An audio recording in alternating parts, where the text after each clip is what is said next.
Okay, we're live with another Cartridge Club Hangout. I'm here with Yoshi. How's it going? Hello, it's going good. I'm finally, working again. Nice. Testing some Pokemon games. Yeah, I got 12 to sit here and test. I just put new batteries in all of them. It's very disappointing what some people do when they replace their own batteries. I can imagine.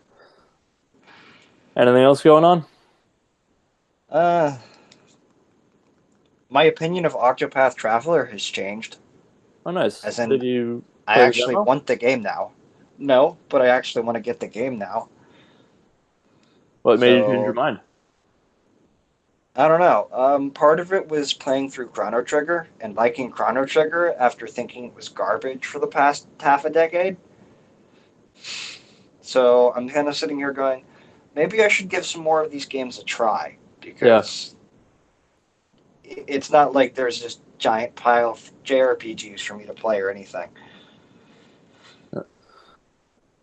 It's not like I haven't made a snap judgment on a game because it was popular before. I did that with Castlevania Symphony of the Night for the longest time. I didn't like say it was like terrible or something, but I think I was like every time it would come up I'd be like, "Ah, it's overrated, whatever." I prefer Castlevania 4 because that was like Yep. the only one I had played at the time, so I didn't really have a huge sample size going.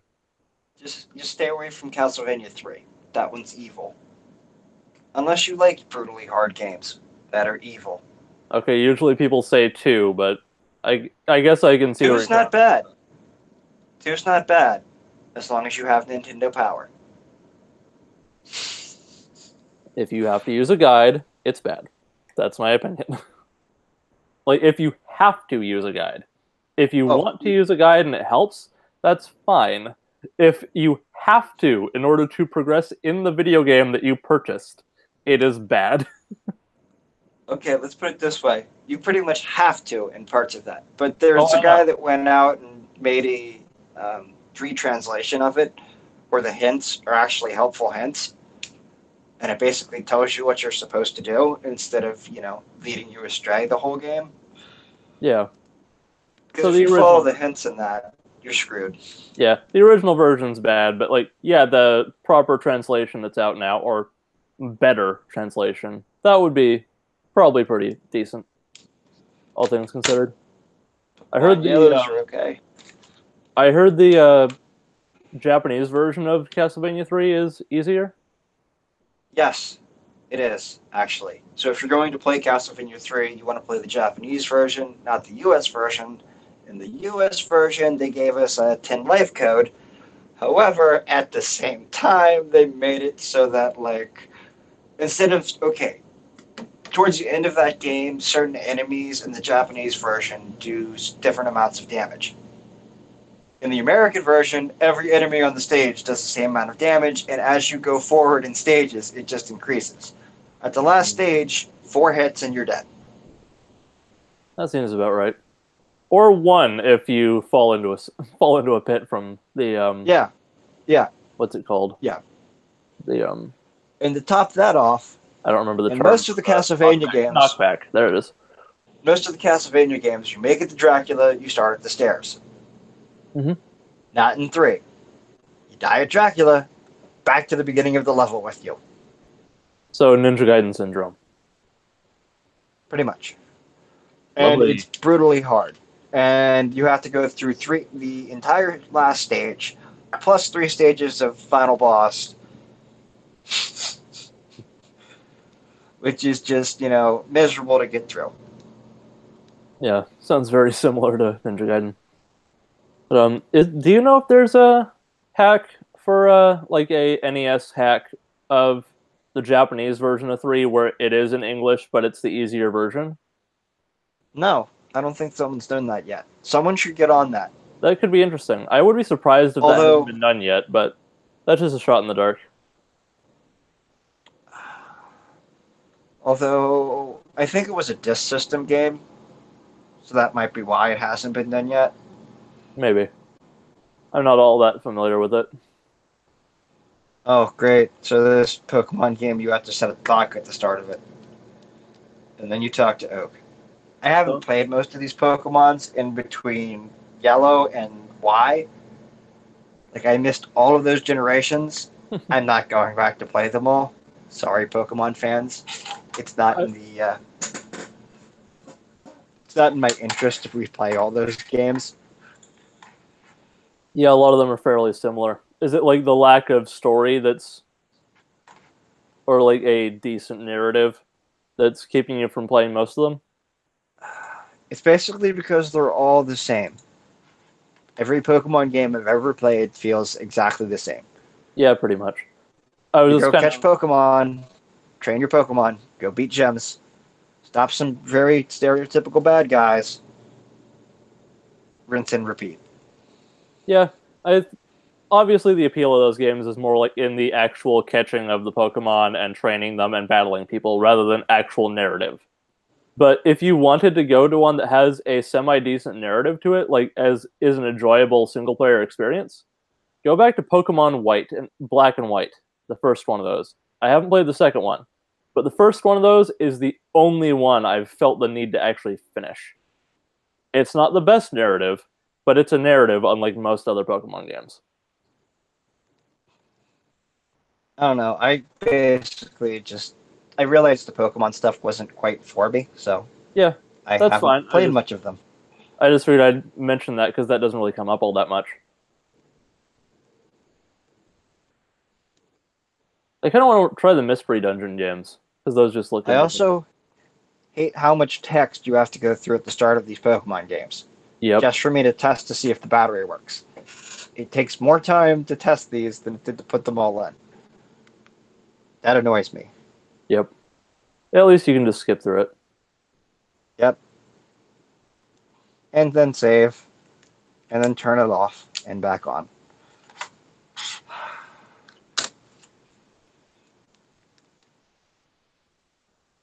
I see they're talking baseball in the chat, Yep.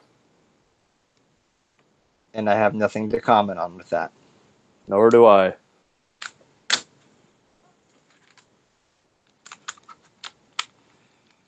This Pokemon discussion is probably about as interesting to the chat as the baseball discussion is to us. Yep. Could make it worse. Could talk anime. I Although I was, haven't watched much of that lately. yeah, neither have I. I was going to jokingly try and transition into that maybe, but the thing is, I can't really think of anything else. So I haven't really watched much either, though. So Oh, actually, how about that? Chris brought up Octopath again, so I think you got kind of cut off on what was. No, you talked about that. Just that Um, you were changing your mind based on Chrono Trigger. You should play the oh demo of it. yeah. That'll give you a decent. I did play the first demo of it a bit.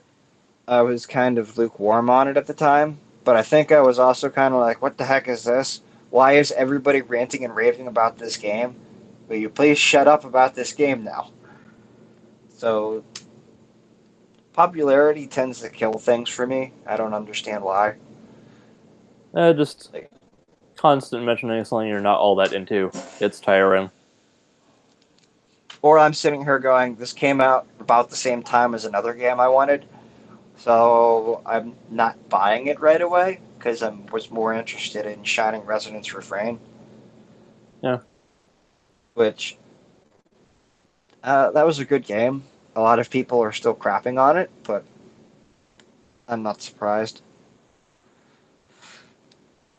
because people are like, "Oh, they ruined the game," or what was it? They ruined the Shining series. That's the going trend with that. Oh, so something that probably happened around a decade ago or Um, more. the Shining games are no longer made by Camelot, which was the people that made the original games. Hmm. And ever since Camelot is basically now owned by Nintendo and stuck in Mario sports games hell, we're never going to see another good Shining RPG. Not So necessarily the case. people They just kind of just need to well, it's not going to be the type that the original fan base wants. There yeah. seems to be So a big divide because I go look online and a lot of the reviews and stuff I see from people that actually played it, they enjoy the game. And then you have the people that are hating on it because it's not exactly like the old Shining games, and they went with this anime style graphics and all these waifus and all this other crap, and like it's ruining it. And I'm like, no, you don't understand why they made it like this. It was a niche game made for a Japanese audience that they never intended to localize. And then they localized it 4 years later. Hey, Mars said Pokemon is for bored kids. Yes, yes, it is, Mars. But it sells very well. Yeah, I'm not gonna argue that. So that's why I'm doing it. Because the owner of the local store is paying me to sit here and rebattery and test 12 different Pokemon games. And I think Chris just asked what I've been working on in my workshop. A lot of things. I fixed about 3 Super Nintendos over the past day. I fixed 2 Sega Genesis that had broken reset buttons. Let's see. One of the Super Nintendos, I had to swap the back panel. Another one had a dead CPU that had a very glitchy, like, you'd go to press a button on the controller and the whole thing would just, like, go schizo on you. Hmm. So I had to sit here and make the SNES test program on an actual cart. And then I got that to load the controller test. And I'd press a button on the controller and everything lit up. And I'm like, aha, this is why it's failing the electronics test. So yeah, had to swap that out. That was interesting. Let's see. Oh, one of the other Super Nintendos literally was just hair, dog hair under the pin connector. Um, I spent like 2 hours on an Atari 2600 Junior, only to find out after I got it working that the 2 little pegs on these things in the cartridge slot, Not familiar. that there on Ataris there's 2 little pegs that come up on the cartridge slot where it'll go into the cartridge and moves the dust cover aside so that you can actually play the game. Those Hmm. pegs were missing, so you couldn't play half the Atari games, which means the whole shell is worthless. So that's always fun. Outside of that, I've just been building up a lot of boards. Hmm. As far as what I've been playing, I started Dragon Quest VII recently for 3DS. That's really, really good. It's much better than the PS1 version. It's got really good 3D graphics on it. Yeah, I actually really enjoy that game, but I've only gotten less than halfway through, probably. I got to the town where you get the job system finally. Yeah, I think you said that, and then you kind of like went, "Oh, great!" So I get the job system halfway through the game.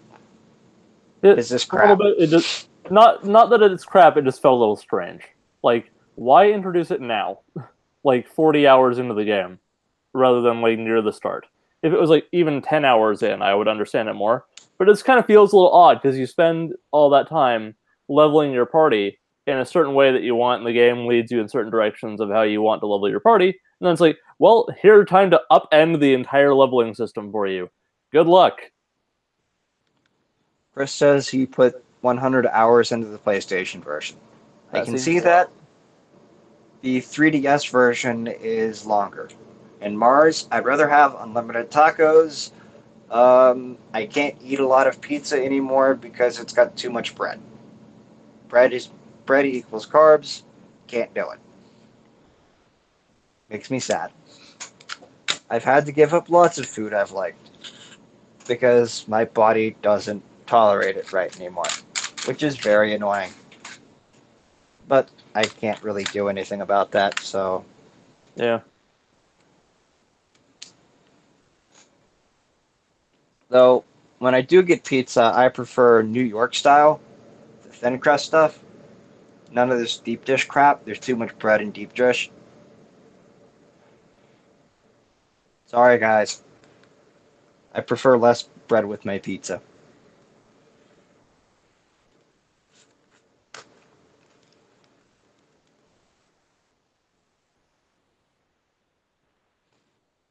see. Mrs. Q Dub says nope, nope, nope. Sorry, I can't help it. I'm supposed to be on a hypoglycemic diet, which is basically like a diabetic diet, which means avoid the carbs. Avoid all the carbs. Yeah, that sucks. Just out of curiosity, did that? And I'm not gonna bug you about anything. I'm just curious. Did like the hypoglycemic stuff start presenting like later, like after you reincorporated meat? Like, I'm just curious about it. The first hints of it were before, Okay. like, because I was having like dizzy spells when I was at college, Hmm. and I didn't quite understand why. But it got a lot worse after all the health issues I had, and like now it's basically at the point where it's like, oh great, I can't eat stuff with high carb count, or I can't eat like potato chips, um, Simple carbs. a lot of stuff like that. Yeah, yeah. I can eat complex carbohydrates. Like wheat bread doesn't really seem to hurt me that much. I found out I can't eat much candy. Candy's a Yeah. big no-no. That seems about right. Stuff you would want to cut out anyway, basically. Yeah. But I Although I can eat fast food, and that doesn't really do anything. So, what the hell? well, it's dubiously food, so who knows? Depending on Yeah, where you go and what you get. yeah. I was just asking because of the link with meat and insulin resistance, which can cause all that. Because it just like your body starts producing more insulin than it needs, but it can't get into where it needs to go, so it just builds up, and I think that's why you crash. But I haven't like done a whole lot of research on it, but I was just curious about Um, it. the way my doctor explained it is, I had basically he said you probably have a delayed insulin response.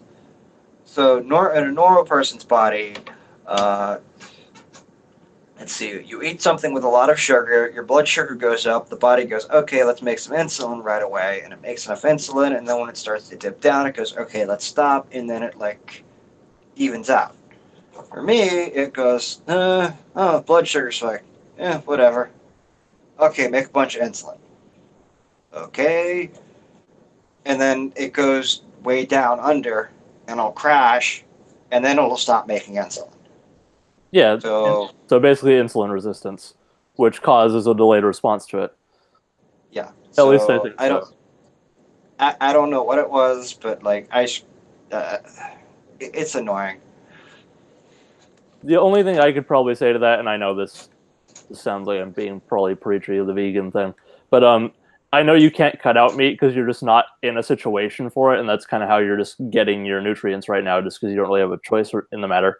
But maybe just try cutting back on it as much as you can reasonably.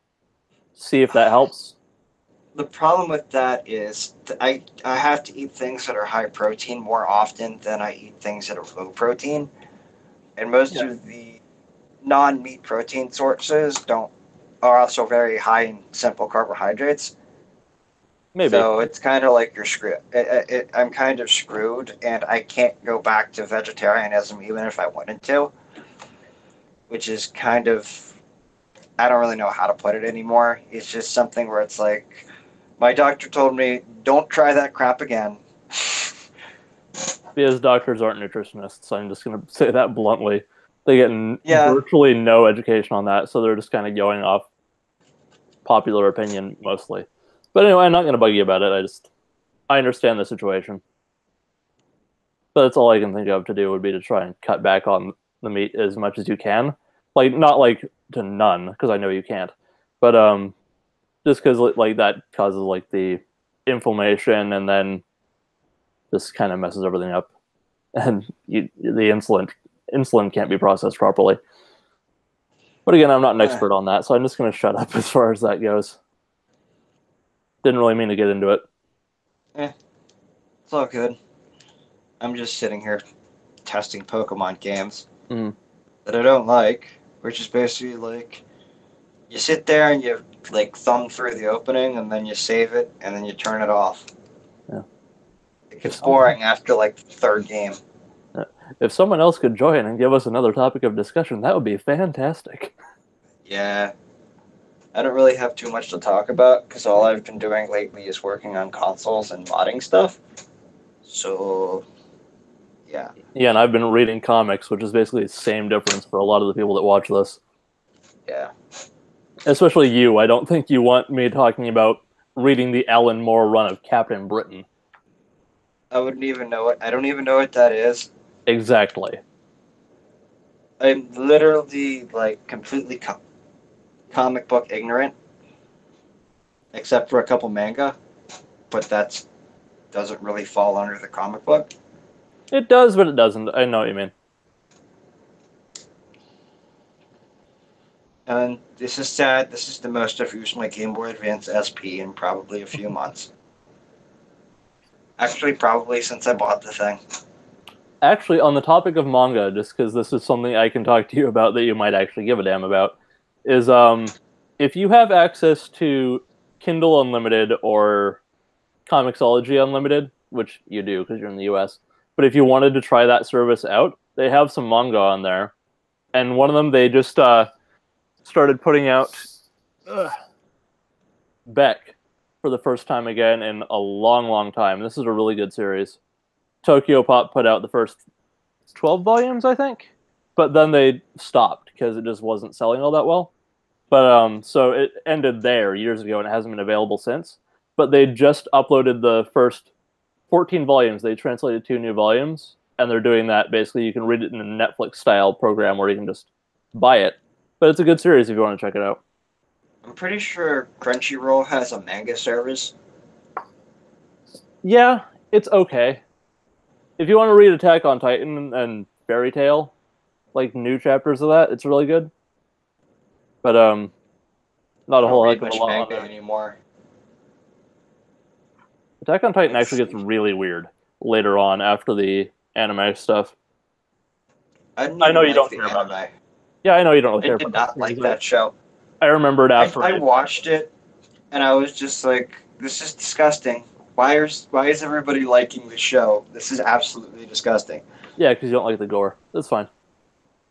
I'm okay with gore in certain things. It's just that was just kind of like Over the top. disgusting.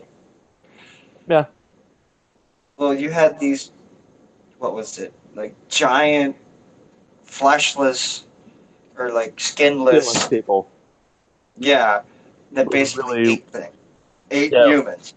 yeah with really weird expressions and Faces. stuff like that. It's kind of hilarious later on, like just the way they design some of the Titans and that, and like they have one like do a pirouette randomly at one point. It's just really weird, which is like this odd dissonance of comedy and all this gore that's not even supposed to be funny. Also, I should mention that Beck manga has nothing to do with the musician. Mm-hmm. But funny enough, they actually do mention that a little bit, like the confusion of the name, because they end up releasing an album in the US and they have to change their name to Mongolian Chop Squad because they don't want people mixing them up with Beck, which I found funny. That the anime of that aired on Much Music in Canada, which was really strange. It's like the only like anime that's aired on a super like non cartoon network in Canada that I'm aware of. It's just a very strange thing. Yeah, I I like know that there were a series. couple networks that used to play anime. Uh, I know G4 used to play anime in this country or in the U.S. Yeah. That's actually how I found out about what was it, uh, Kitty Grade, which I actually like that show. I think that show called. Let's see. Oh, it was also the first time I saw Read or Die, Mm. which Read or Die TV is another really good show. That's about paper masters. Basically, they control paper. I gathered. That does not seem like too many steps to get to that conclusion. Yeah, I'm a paper as in master. What like do? I control paper. What do you freaking think? Yeah, as in like they can build stuff out of paper and use paper as weapons and all sorts of weird things like that.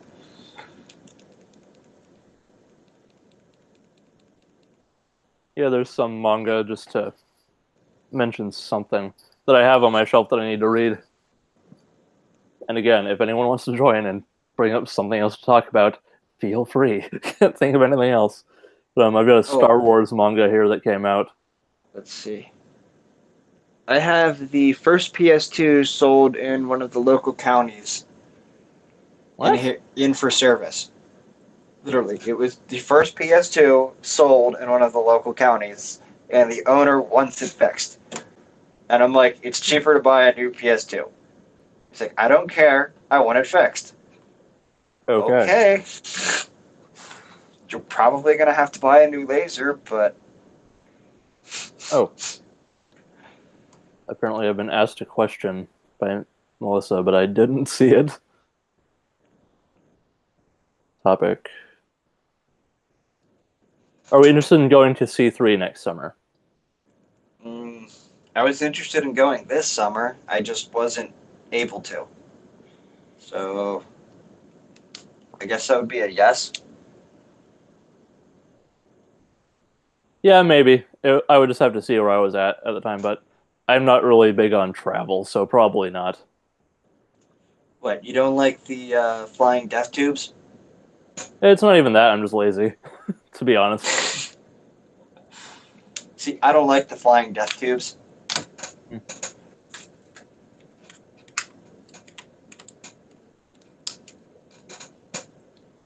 Yeah, I try not to fly if I can help it.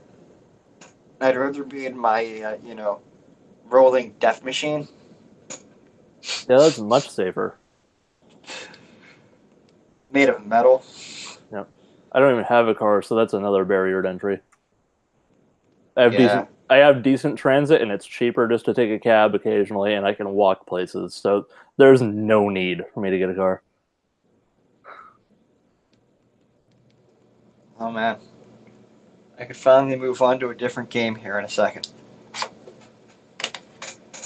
A different same game. Well, I've just done 5 Pokemon Silvers, and I'm on a Pokemon Gold. Woo.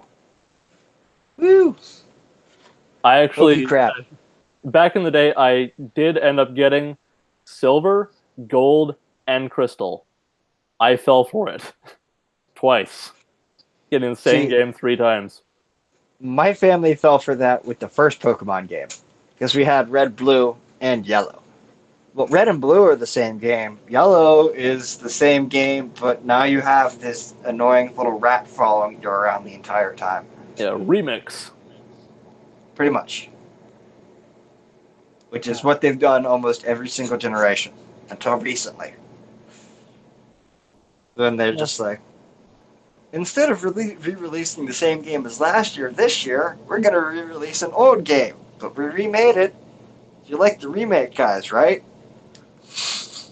I think that's actually cool for people that really enjoy the Pokemon series. I would rather Yeah. get those versions just because they're less antiquated. They're Like, less button mashy at the start to get through all this opening crap. yeah, like I have Soul Silver. I bought it 4 times, actually 5, because I got Heart Gold for a friend at the time for his birthday. So that was funny. You got Pokemon. Yep. I turned that into a verb. I'd actually kind of like to go try the like Sapphire and whatever the hell other remake they did because I completely missed that generation. That might be What fun. was it? Yeah.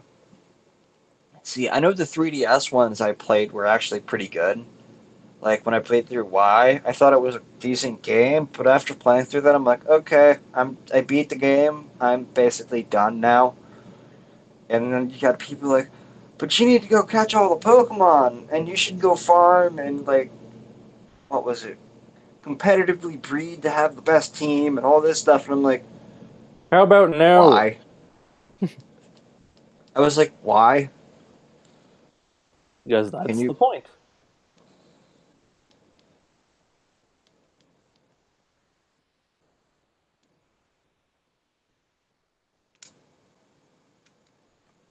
Some of these, though, I was surprised. I'm surprised they even work anymore after what I found inside. Yeah, some of them are that bad. Yeah, it's like here's that Pokemon, but what's inside this cart? Like where they have the silhouette, and then it's just like you just open it up, and it's like it's hair. Ugh. No, you open it up and it's a battery that's been taped into place, and then it stopped working because it came loose. Because that's what black electrical tape does after a while, is come loose. Yeah, If you want something to stay in place, don't use black electrical tape. because I'm unfamiliar. What would you suggest using instead? Because I do have a cable that I put some on just for a temporary fix, but that's obviously coming Um, undone. So, Sadly, there isn't really a good thing to use. So, oh, I have a replacement cable anyway. I just want to get as much life out of it as I can before I toss it. oh nice. The newer games, the battery is there for the clock, not for saving it. So I don't have to test it. I basically just have to turn it on and see if it doesn't pop up a battery low message. Interesting. Relatively speaking. Compared to the rest of the stuff we've talked about today. Yep.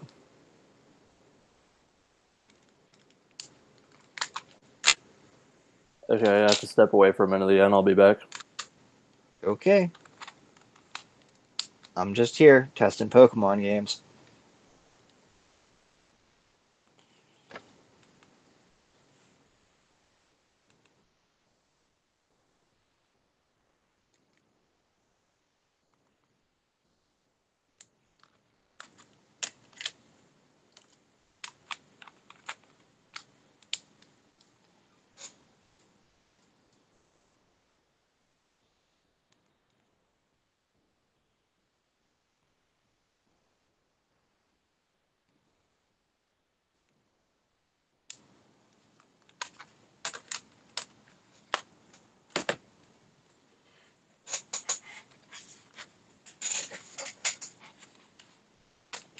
Hey, Musty.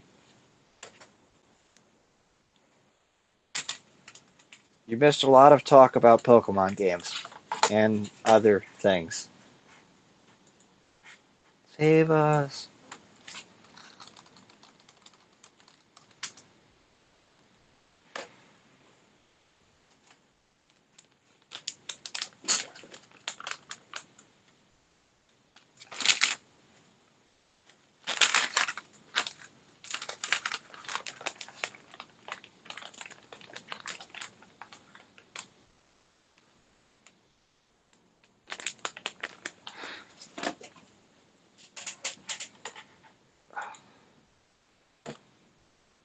Well, that was an easy way to earn 30 some dollars in an hour.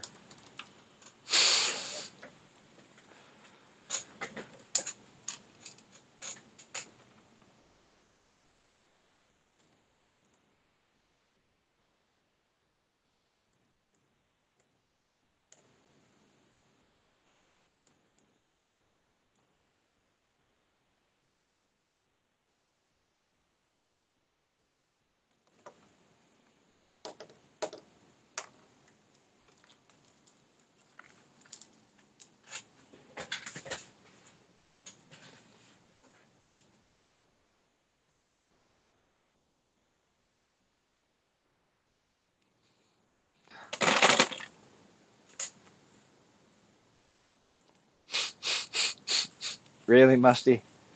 Really? Oh, hello. What's going on now? Nothing. I've been extremely boring. You shouldn't be surprised. I Nope. don't really have that much to talk about anymore. Other And neither than, do I.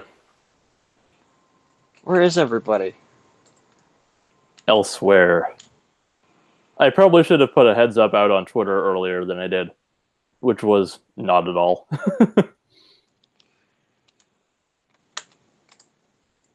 Yeah.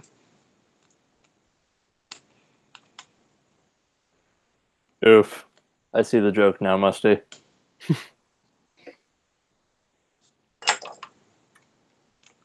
It's okay. I don't get the joke. Oh, someone, without getting too deep into it, someone plagiarized a YouTuber's review of Dead Cells for IGN. So they took it down and fired the guy.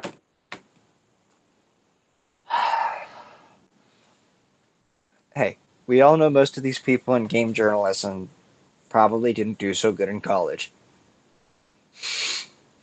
Or else they wouldn't be in game journalism. I don't really And blame they also, IGN for this. It's just the person decided to do it. yeah. No way they could have known. Well, good point.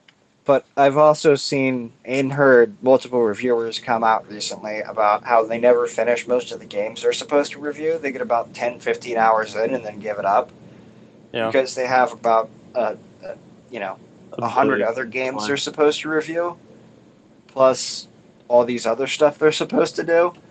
And they got to write news articles. News articles? Talk So, pieces. pretty much. Gaming gossip. Which can be good. But a lot of people just put out schlock. I like the re-res hot take videos of late that they've been doing. Just like kind of long form discussion on recent topics. It's going to Yeah. be hit or miss just by virtue of the format, but there's some good discussions on those videos. Yeah.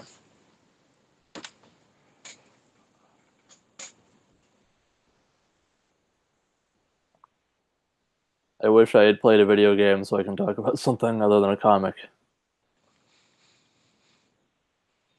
I don't know. I've just been going through consoles. Yep. We've covered that, damn it. Well, I've got tons of them to work on. It's a never ending pile. Yep. I fix some, I take them back, and he's like, here's some more. Okay. Well, hey, it's consistent work. That's something. And you enjoy doing it, mostly. Well, Except other than when I spend like 2 hours and end up like, oh, it still doesn't work. oops. No, not it still doesn't work. That means I have more work to do, or it can go on the shelf because it really. It's when I spend 2 hours to realize I wasted it because I couldn't use the shell in the first place, or it was a total dud in the first place, or like, what was it? When I redo a Game Gear to find out the screen is dead, and it's a model I can't, TV out mod or replace the screen on. The later Game Gears, they had better screen. The screen was slightly better, but they fail so much more. I'm not sure which one I have. Let me see here. Something I need for reference is actually in reach for once. Huzzah. Because it's impossible to tell what board it is unless you open it up. Okay, that's not happening. But Yeah, it's the same as almost every other one I've seen. does the back help you? Like the little text stuff? No, Okay. I haven't been Yeah. able to figure out any rhyme or reason to that yet. Yeah. I want to get this fixed. I know I could just probably buy one fixed from you, but this is the first thing that I found at a thrift store when I started game collecting, so it's kind of a little bit of nostalgia. And it's just the caps went out, so Same thing that always happens. yeah. I knew that was going to happen going in when I bought it, or shortly after, and I was like, okay, that's just inevitable. Well, I recap them, and I've been selling them through the local game store lately. Although they do take a while to sell half the time. But, okay. It helps them out because usually whoever buys it will also buy a couple games, is Yeah. what I've noticed. And it helps him get rid of Game Gear games. Sorry, I probably should have muted before zipping that back up.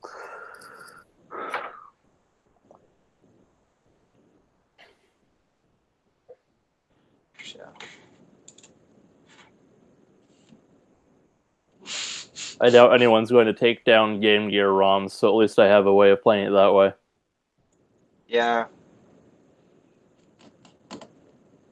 I don't know. I've been meaning to develop a few things, but developing anything takes a lot of time. A lot of time.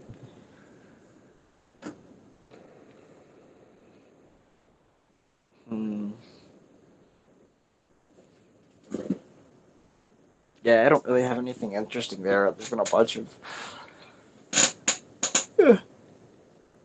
Nintendo stuff.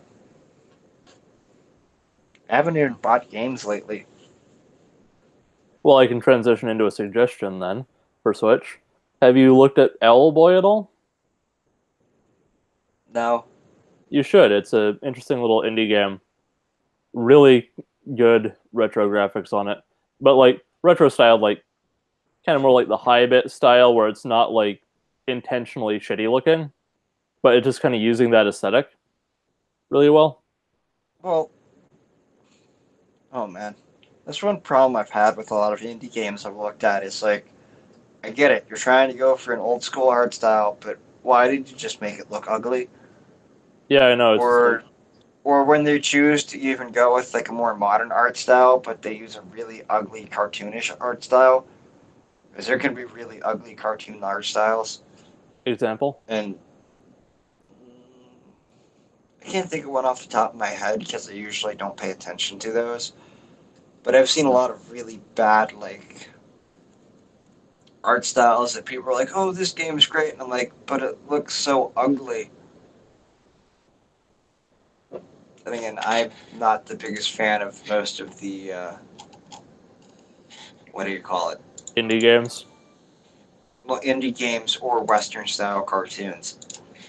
Yeah, Well, not modern ones. I watch some old Western style cartoons because I watched those when I was a kid, but new ones, no, yeah. not gonna do it. I'm gonna drop a link to the Owlboy trailer in the chat just so you can check it out. Hmm. Not in the chat, but like in the group chat on the video. I guess I can do that because I'm host. I can drop that in the chat anyway, Yeah, so people can take a look at it if they're also not familiar with the game. I'm surprised more Cartridge Club people haven't talked about it. It seems like that kind of interest there. well, I could watch that because my speakers are muted. Oh, That is a nice art style. They did a really good job with the pixel art in this. Because I do enjoy pixel art, it's just a lot of people do it so wrong.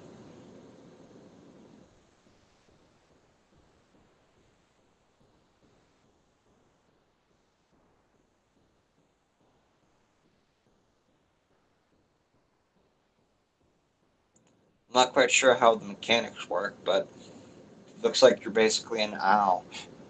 yeah, hence the name.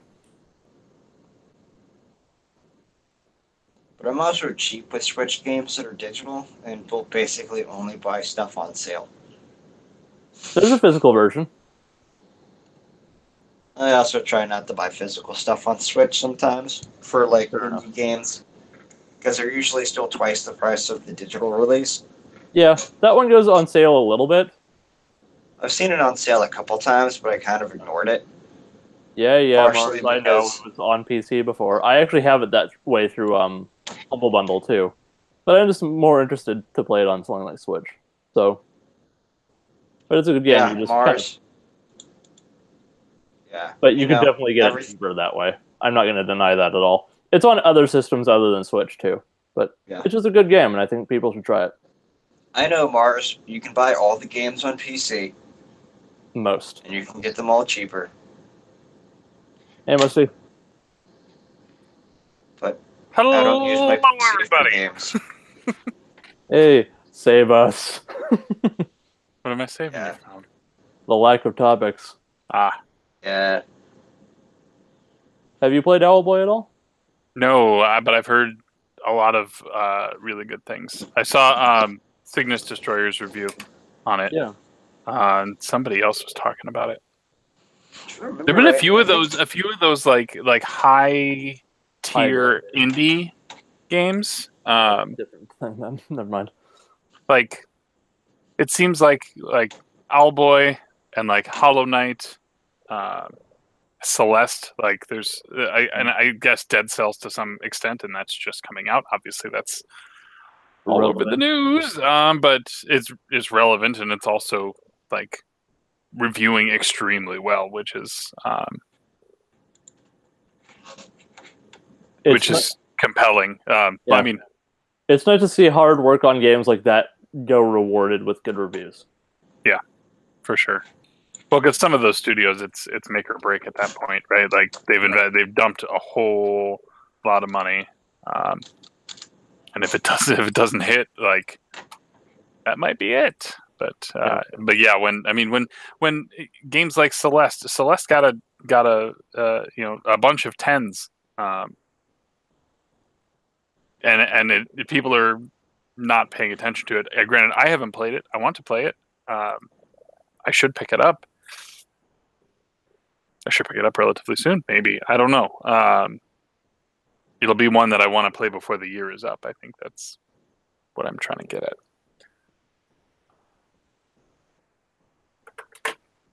But yeah.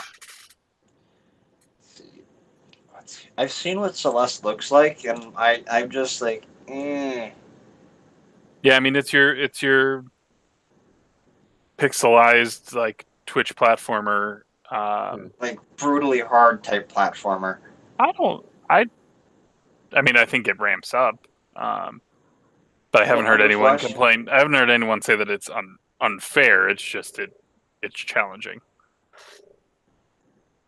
I mean, I played through Recore. Like I can deal with a platforming challenge. Like, I need to get back to that game. Yeah, that game. My best recommendation I can make to you about that game is, although you will not have to get as many of the prismatic cores to move on to the next area, it is ideal to find them while you can and not to minimize on the amount of like retracing your steps that you have to do. Just because there comes a point where the cores then gate like the last three, like the tower that you have to ascend at the end. You have to hit certain, like you have like 80 to get into the final area, and if you but like each tower has like another tier of 10. So like to get into the tower is 60, then the next one is 70, the next one's 80. And if you got to that point and you don't have 80, you have to go back out into the world to go find more, which is not a great design decision. But they shouldn't have done the gating within the tower. They should have just said, it's 80 to get in here, and then encouraged you to find those before you even get into the tower. I think that's just.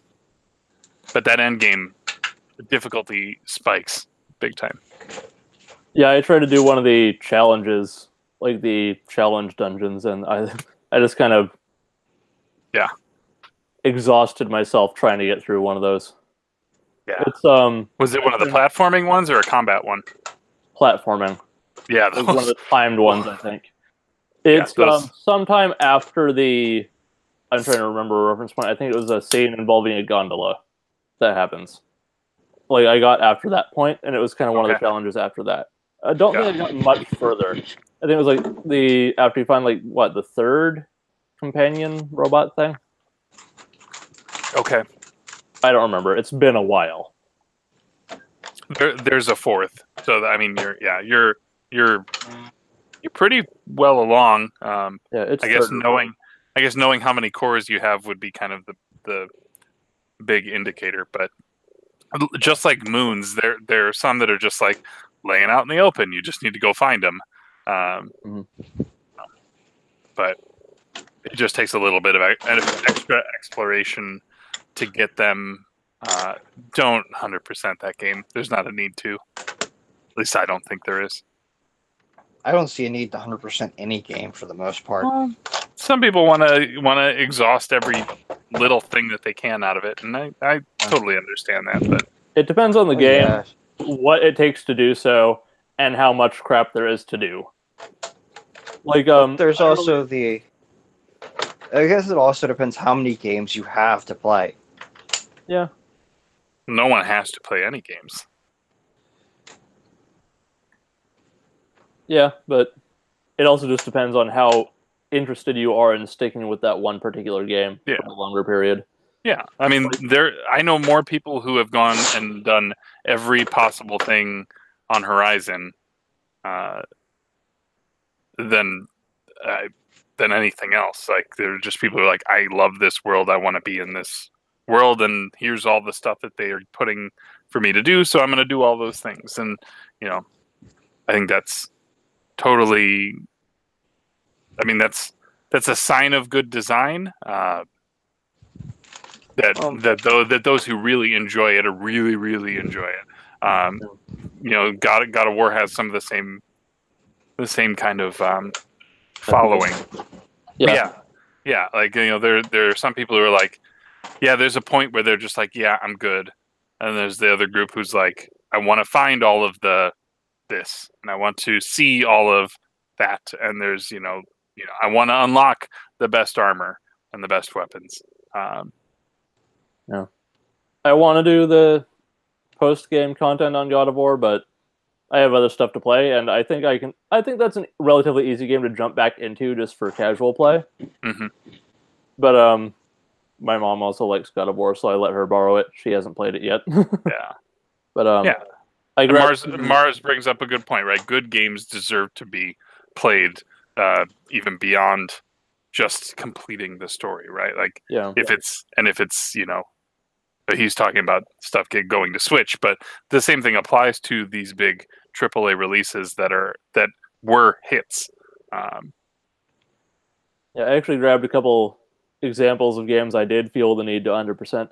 I didn't play one of these on the system. This is still sealed, but I played it on 360. Was Shadow Complex. Mm-hmm.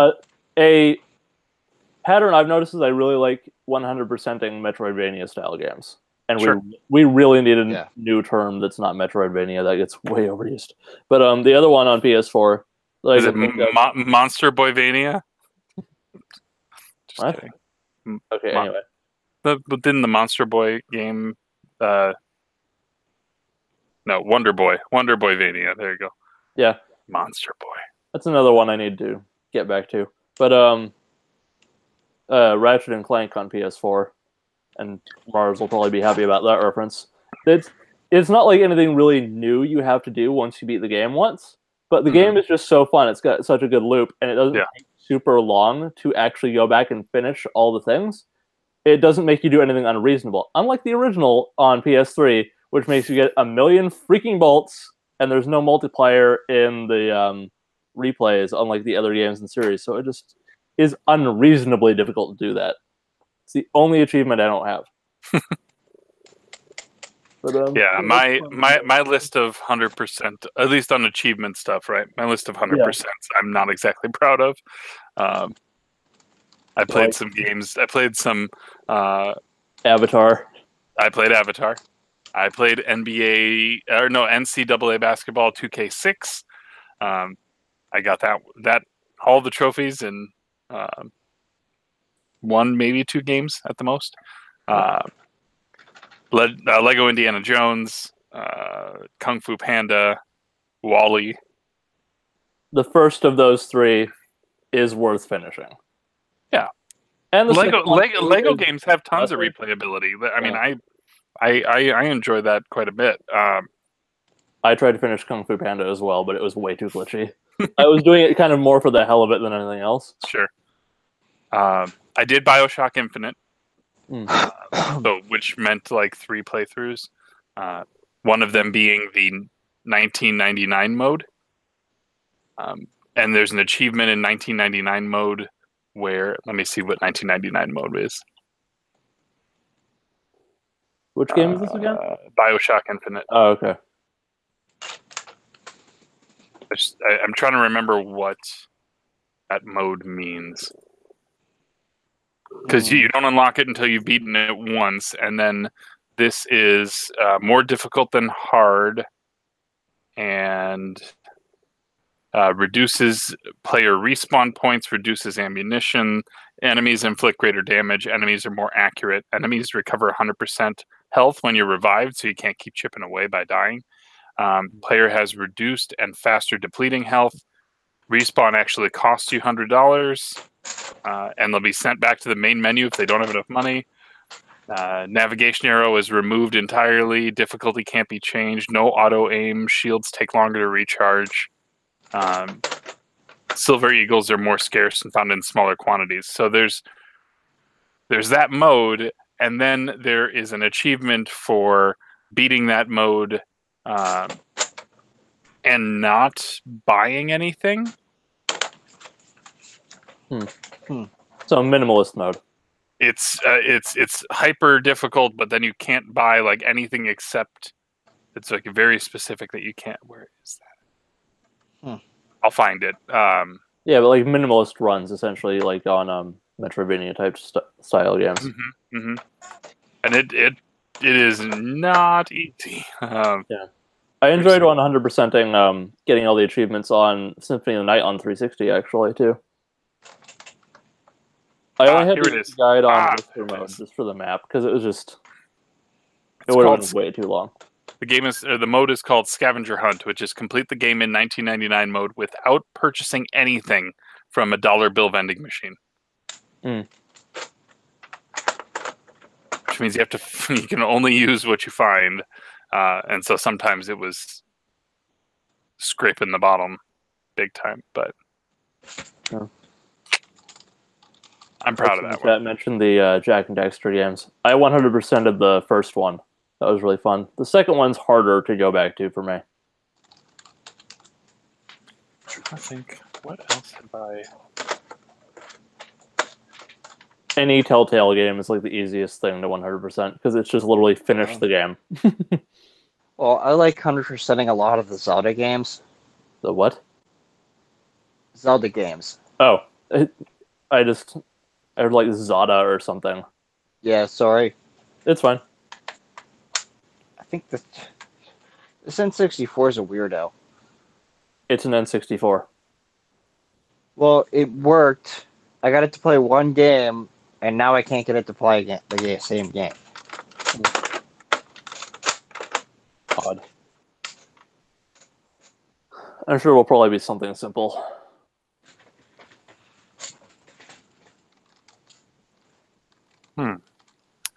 Well, maybe they purged my True Achievements account. Thought I had that there, but whatever. I will rewind a little bit to the discussion of indie games that are like make or break. It has to go well, or the developer goes down. Transition that into my one pickup, which is not a game but is related. I got the first volume of the Warframe comic. Oh, which came out last week. I saw them randomly tweet about it. The comic actually came out last year digitally, but they collected it, so it's pretty cool. It's got really good art. But I'm looking forward to getting like some more like story stuff on like here's a random couple pages of it. Got really just nice detailed art on it. Looking forward to getting a little more details on the lore of this game. That's my only pickup, so I figured I'd just mention it here. That's good. A little more than I wanted to spend on a volume 1, but it's not really something they commonly do, so I'm okay with it. Yeah, is that one you think is going to have is that going to have legs? Do you think like more issues of it? Yeah, maybe if it does well, because they did put a volume 1 on there, but it's a complete story. I think they did five issues digitally, and it just kind of ended. And they're a year later collecting it. So they might look at how it does in trade and the boosted sales on digital from kind of getting it out there again to see if it's worth doing another one. But it's basically just a really successful indie game at this point. So they might not have the resources to do that much. I imagine that game takes a lot of money to upkeep. I think I've seen all of 20 seconds of that game. It's worth giving a shot. It's a little obtuse to start because they don't explain things too well.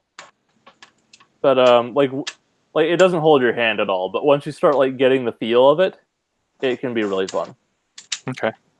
Like you don't really get a whole lot of story content to start with, but you can kind of see. Like I would recommend like just kind of it to see whether it piques your interest at all in the game.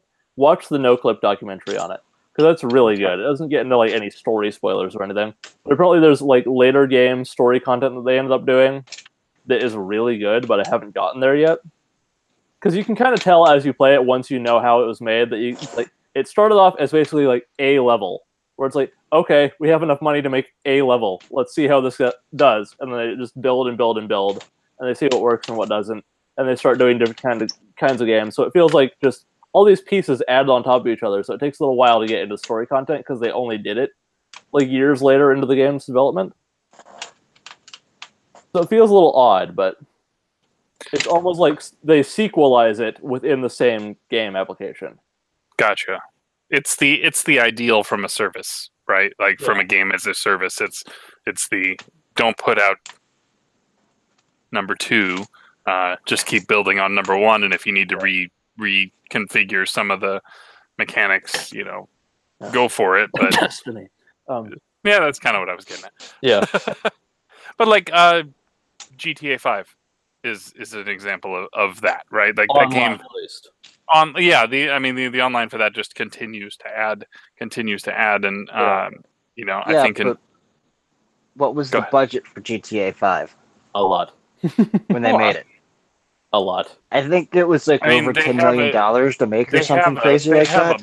I think they have a blank check because it is still in the top 10 for like NPD, which is the sales numbers on a monthly basis. Like it's insane that game, which came out in 2013, is still making that kind of money every single month.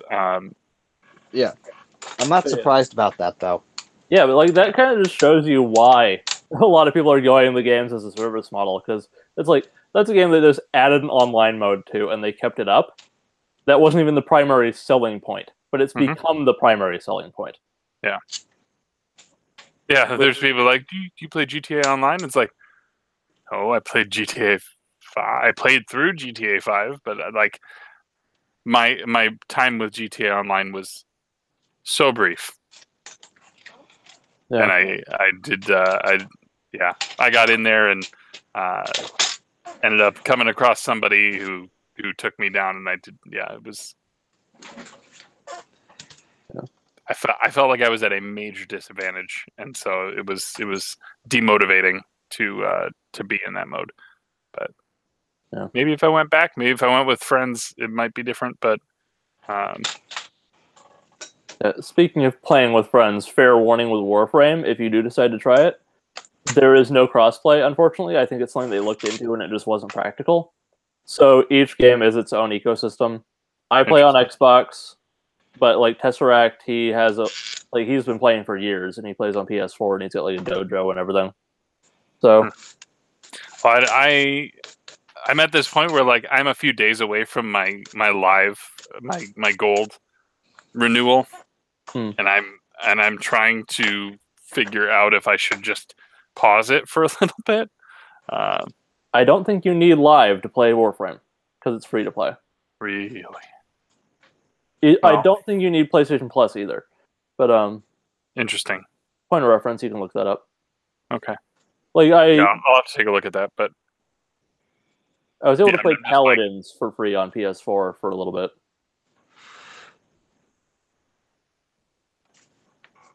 So does Fortnite require? Probably not. Weird. Which is really annoying. That's super weird. It's also really annoying. Like for like Overwatch, you need to spend $40 to $60 to get the game, and then you have to pay the same amount per year just to access the online-only game. Yeah, that's. Irksome. I mean, I get it, but yeah, you don't have to like it. right. Yeah. But to quote Lando from the Solo movie, la la la. Like it. It's just a quick quote. Okay. It's just a quick little, just funny aside, and I won't provide context. He just says, "Okay, thank you. I don't like it. I don't agree with it, but I accept it." Okay. I didn't see it in theaters, so I didn't see it in theaters. But now that I have a theater, we're just gonna get it when it comes out. So yeah. Oh, I didn't even think about a video release for that yet. When does that come out? September. Oh, cool. Yeah. Movies come out really I think it's early September, like the 7th, I think, which is like. I'll look it up. I think it's the 7th. I'm guessing now at this point, but it's that. Yeah. If it is the 7th, I'm going to be proud of myself. It says 25th on Amazon.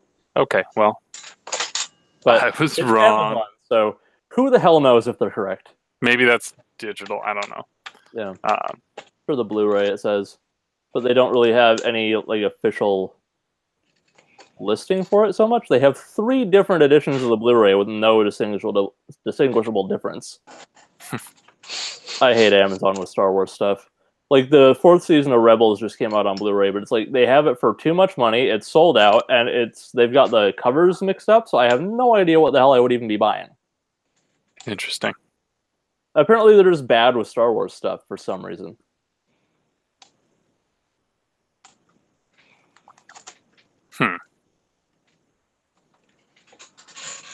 They don't have a 4K version listed either, which, not that I have 4K, but I like to future-proof. $5 difference if you're buying a movie new is not a hell of a friggin' jump.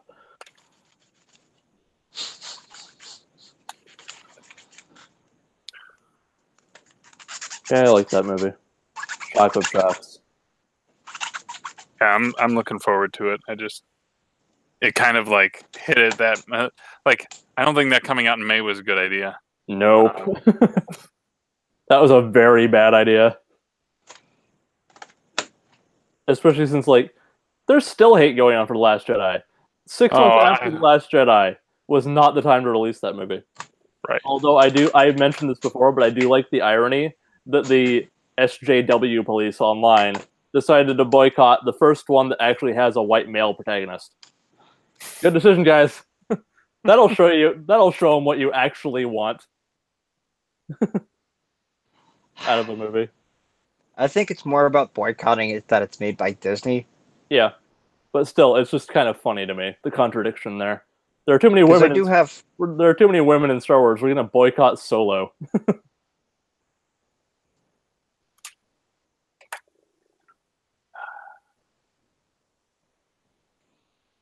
I'll show you my pickups. Oh, okay. You brought up Disney, so sure. That ties in a little bit. Hold on a second. Oh, my legs asleep. So I posted this to Instagram. Which I don't do, and I might start doing more with like little stuff like this. But don't you dare link that to Twitter. What? Don't you dare link that to Twitter. No, I won't. I won't. This is called an exclusive. But I went to Target, and this was in the toy section of clearance. And it's the Lucio. What the deuce is that? The cute but deadly. Okay, I've never seen those. Yeah, so they're little. Can we get it there? Yeah. Come on, focus. Stay on target. There you go. Yeah, and he's got his little blades, and but yeah, it's almost like they took the like cute spray and then did models based on them. So. Oh, okay, I get it now. Yeah, that might be cool for some other characters I'm interested in. Mm-hmm, mm-hmm. That's a slippery slope, though. Anyway, yeah. Well, it's like I have two. I have the Diva Pop and I have the McCree Pop, and so I was like, well, at $3 because this was $2.98 already marked down once from $4.98, which was already on clearance. Yeah, it was. I mean, it was $10. Oh, okay, that's too much. But it got marked down to $3, so I grabbed it. But then I also went to GameStop. GameStop is doing 4 games that are $9.99 or less for $20. So I went through and the main thing I went to go get was Hyrule Warriors for $5. So nice, which I did not yet have. Hey, and then, hello, Eric. I had Final Fantasy Crystal Chronicles Echoes of Time, which I didn't have. I had Crystal Bearers. So now I think that's all the Final Fantasy games on the Wii subset complete. And then Wreck-It Ralph, which I picked up because I brought my son into the store, and we had already gone to Menards, which is like our local it's our hardware shop, but they also have landscaping and there's outdoor toys and stuff like that. And so we'd already gotten him stuff, and so I said, we're going in here. If you want to come in, that's fine.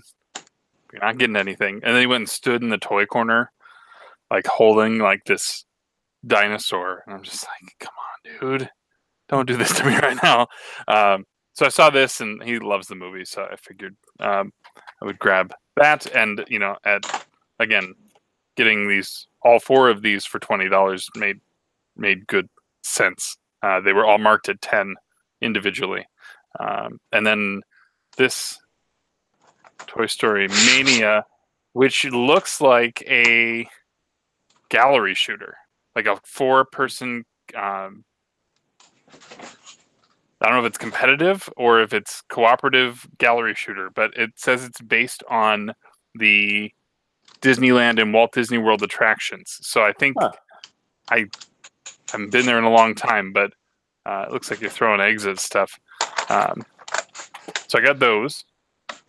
Then I got some mail from somebody who is on Twitter as L1 Games, which is a shop in Dublin, Ohio. He goes by Muzz.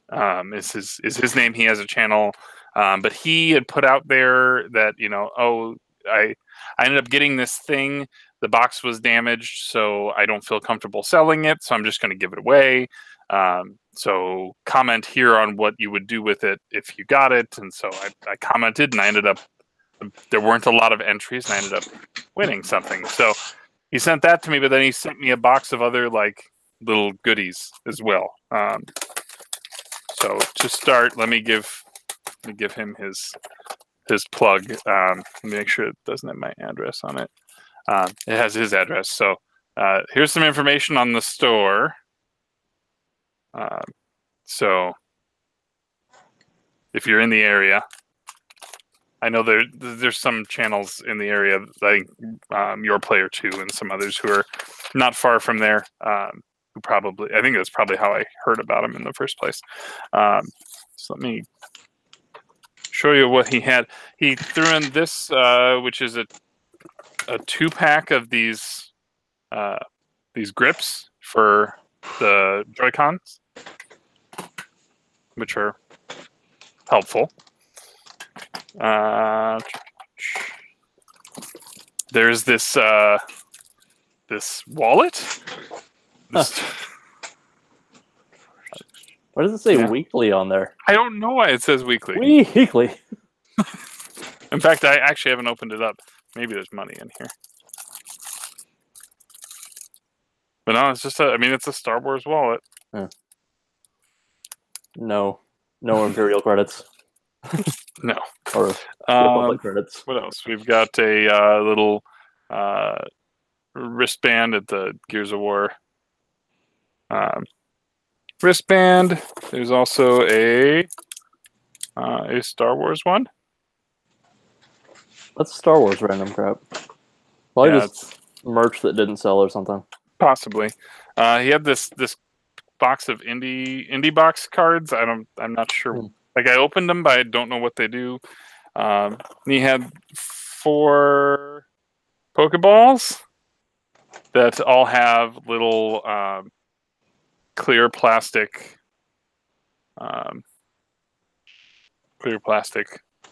Pokemans in there. This is that karate guy. Hitmonlee. I think so. One of them.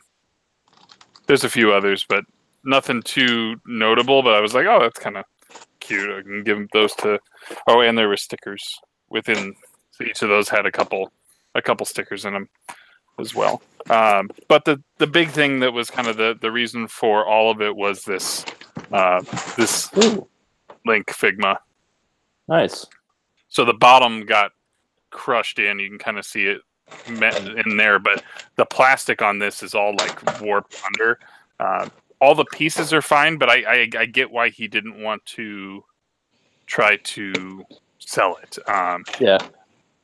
But no, I mean it's cool. It's like super posable. Like it's the Skyward Sword. That looks awesome. Yeah. I saw that around when it came out, and it was really impressive. Yeah, there's some. I mean, obviously I'm digging figures a lot. Like I've got all those over there, figures and statues, and so it's nice to have it, and it can go with. Oh yeah, you can hang out with Link in somewhere in this room. Yeah, the less posable Link. The much less posable Skyward Sword Link. But yeah, you can have it where like he's they have it right here where he's like floating and swinging downward and all kinds of cool stuff. There's even this that you can add onto the sword to make it look like it's like motion blur on the sword. Yeah, I assume it comes with the stand. Yes. Yeah, it's all in there. There's 2 faces, 2 sets of hair, like 4 different. There's like 4 or 5 different hands depending on what you plan to have him doing. Because they've got him. Yeah, they got him just running. They've got him jumping. Got him guarding and skyward swording, and and then they got the angry Link and not so angry Link. But yeah, big thanks again to Muzz at Level 1 Games. So if I ever get out there, I'll definitely check it out. But it seems like I was not expecting all this other stuff for sure. But yeah, just gonna say not Musty, damn it. Yoshi, I muted you just because you were making background noise, so you're gonna have to unmute yourself when you're done. He's gonna unmute himself to say he's got it, and then okay. Anyway, that was your pickups? Yes. Yes. Okay. Anyway, speaking of unmuting, Eric. What's up? Can you guys hear me? Yep. Yes. Okay. How's your list prep coming? List prep for PRGE? No, for Game On. Oh, for Game On? Oh, I haven't even thought about it. You're already working on your PRGE list, and you haven't gotten your Game On list. I think well, they're both the same. Priorities. Yeah. Whatever you don't find at Game On, we'll transfer over. Yeah. I guess I haven't thought about Game On. I don't plan on buying too much there. You have any pickups? Just the stuff I got at C3, which is still over there. I don't know if there's anything worth. Do you want to wait while I grab some stuff, or I spy a Final Fantasy X strategy guide? Boy, that's a good eye there. Yeah, let me see if I can reach it. I'll show these, I guess, because these are all I can reach. Yeah, I got these from Haji. Final Fantasy X. Oh, look what I see. Got these from Musty. Hey. Some printouts. I hope I hope the color matches with everything else you got, because I know That California Games one is a little saturated. Oh yeah, it'll be fine. I'll use them. If I don't like them, I'll just replace. I mean, I figured. No, these are fine. These look fine to me. All I care about really are the spines, because that's all I ever look at. Final Fantasy 12. Nice. Got these from Chris, and then this is actually from Melissa, from Kevin. Animal Crossing, the Nintendo Power one. We have another. Yeah, Nintendo Power. We have another one. Hang on, let me grab. There is something else I want to show you.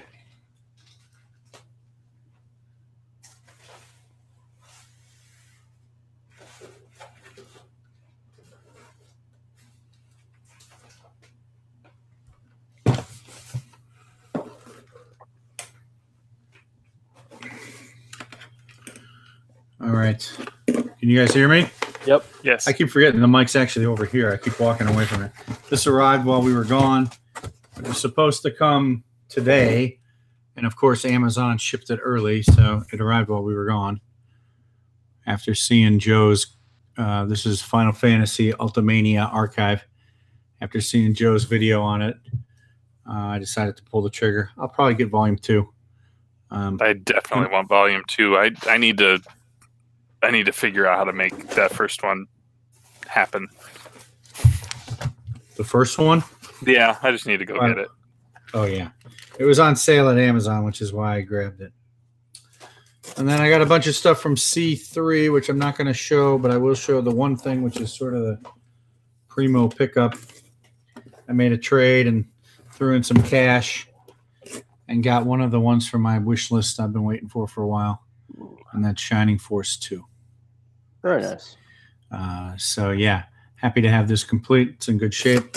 Oh, I'll show what the hell. I'll show one more for Musty's sake. Hey! I got this based solely on Musty's recommendation. I looked for it at Midwest and didn't like it. Didn't like the prices. So, saw Scott was getting rid of it, VG Collectaholic. And so, like I said, we worked out a trade and threw in some cash and got those. I'm glad you got it. I need to play through that again.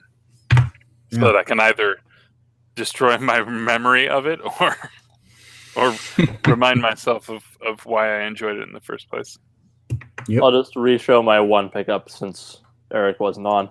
I got the first volume of the Warframe comic that just came out last week. You got your Amazon thing early. This came out exactly a week after it came out. Oh, okay. That's good. That's the first issue, you said? First volume. It's got like 5 issues in here. I think it's a complete story. They haven't made any other comics since, but this might boost interest in more of them. All right. Sounds good.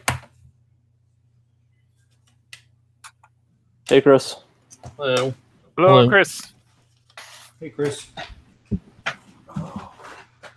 You have any pickups you want to go over quick? Just since we were just doing that. Oh, sure. Let me mute this. Let's see. Not to put you on the spot. Just I know. I jumped in right in the middle. yeah. Let's see. So, I picked up some cheap games from Best Buy. So, that like clearance sale that they're doing. No, they keep giving. I think as I'm an Elite Plus or member or something, they send you like these exclusive deals. So, I bought. I don't know why I keep buying Pokemon games. I've never played a Pokemon game, but they're cheap. So, let me see. Let me peel the packing slip off. So, Pokemon Ultra Sun, and then they had Destiny 2 for like, I think with the Gamer Unlocked it was like, I think less than $5. So I picked that up. Nice. Then the portable game of the month, Elite Beat Agents, which looks like crazy Japanese humor. So I really still need to find a copy of that game at some point. It's pretty cheap. I think this was you probably find it for like I don't know, probably 10 Canadian or something. Maybe. Let's see. I'll have to actually look. Let's see. Dead Moon for the Turbo. So, You always seem to get Turbo games. yeah, I've been on a Turbo graphics kick lately. So that's all I've got. Okay. Just one last thing about this Warframe comic I forgot to mention. There is a free issue on Comixology that you can download to try it. Probably on Amazon as well. Because they're connected. Just figured I'd mention that. Already? Anything else going on? What else is going on? I got some more art framed and posted. Nice. I finally got those up, so not Warframe, damn it. Overwatch stuff. Mercy, 2B, and Nier. And then Garrus and Diva. Yeah. I could only really see the Overwatch ones. And up here I got that one. Which is by a different artist than all the other ones that I have. So I forgot I got that one at Cedar Rapids Comic-Con, but then I've got there's and where's the remote? Hold on a second. Got a light.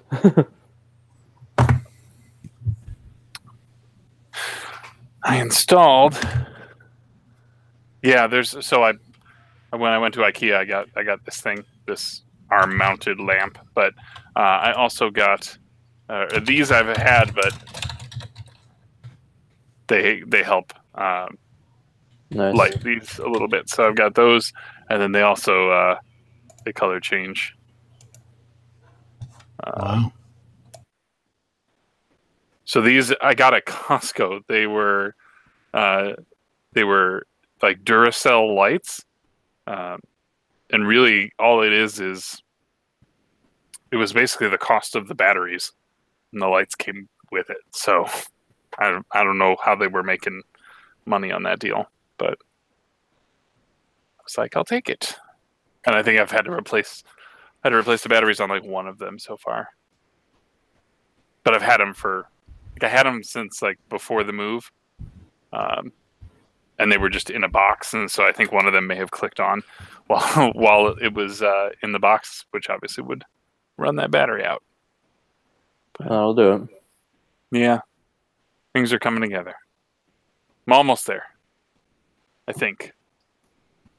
I'm just going to throw this out there very randomly. Anyone looking for Harvest Moon Magical Melody on the Wii? I didn't think so. Not I. If anyone's watching this and is looking for it, I've got an only copy that I don't want on hand. I was looking at a pile of games that I have not sorted away yet. Yeah, I need to do my pickup video for C3, so that I can then incorporate the stuff into the wall. I don't have a pickup video to have it as an excuse. I'm just lazy. I haven't put them away. Like month and a half, 2 months old pickups. But it's like for the first time in 2 months, I actually have the lights in here, and it's like I need to do something with this. I thought you were recording now. Isn't that what you're doing? I did. Yeah. Well, that's why they're in here. So, yeah. It was good to have that back, by the way. Yeah, it needed to come back. I'm still trying to think of some other creative things that we could do with it, because part of me, like, I'm conflicted. And I was talking with Dean about this earlier. I'm conflicted about me being on there as the newscaster or anchor type person, because the point of the whole thing should be the content.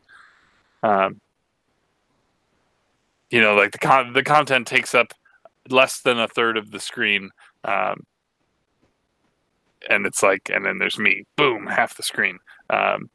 So I'm trying to think of ways that I can do that differently. I don't know if just doing it as voiceover and letting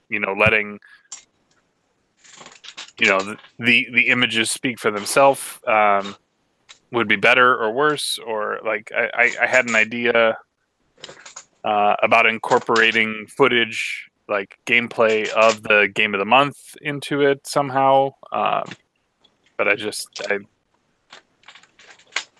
now needs to happen. As far as I'm just shaky Format. I'm just shaky on the format. Granted, it's the first one I did in the new spot, so the new background. So I'm nobody has said that they hated it, which I suppose is a good thing. I will say I understand your concern about like the content being the main focus, but like the production on the one you just did was really good. Like it just looks good.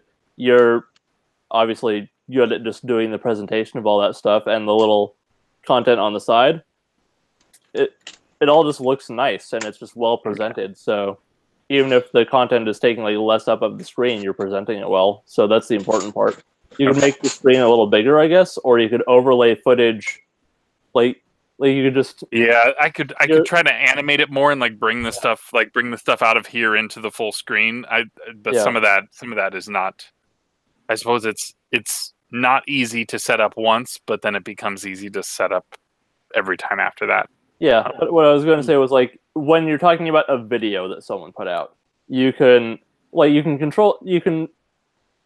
record the entire thing as you normally do, but just in the segments where you're talking about a video, cut the video segment over to a clip of the video, like just cut away to that full screen, and then just transition back when you're done talking about that, because you can't really put anything up for a podcast.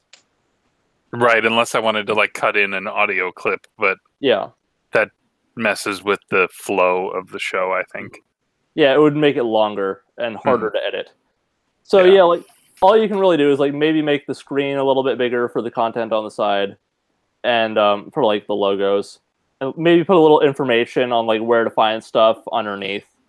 Yeah, I'm thinking about incorporating a lower third in some capacity. I just want to find one that looks appropriate. Yeah, but other than that, for video stuff, you can cut away and just show footage, or like if you're talking about a specific game, do the game footage. That's about all you can really do, and that's all you really should change if you change anything. Other than that, I don't think there's really anything that needs to be improved upon. Okay. Maybe a little lower third information, cut away from video content. That's about all. Yeah. But don't make it too hard to edit for yourself, because the point is just telling people about it, and you're already doing that really well. Okay. Yeah. Thank you. Oh. I've been actually thinking about making videos again, but I'm not really sure what I want to make them on. I don't know if I want to go back to making videos on like modding consoles and like fixing consoles and stuff, or if I want to start talking about games I've been playing. I don't want to do reviews because that's a lot of effort and work. More so just like here's some thoughts I have about this game I just played type thing. But I don't know if that would all go well on the same channel or not. Maybe you do just kind of like a what you've been up to this week vlog type thing, where you could cover games you've been playing or consoles. Yeah, you can kind of stuff. Yeah, you can kind of two-prong that, right? Like, hey, I got to work on the links for the first time ever, and boy, are my arms tired.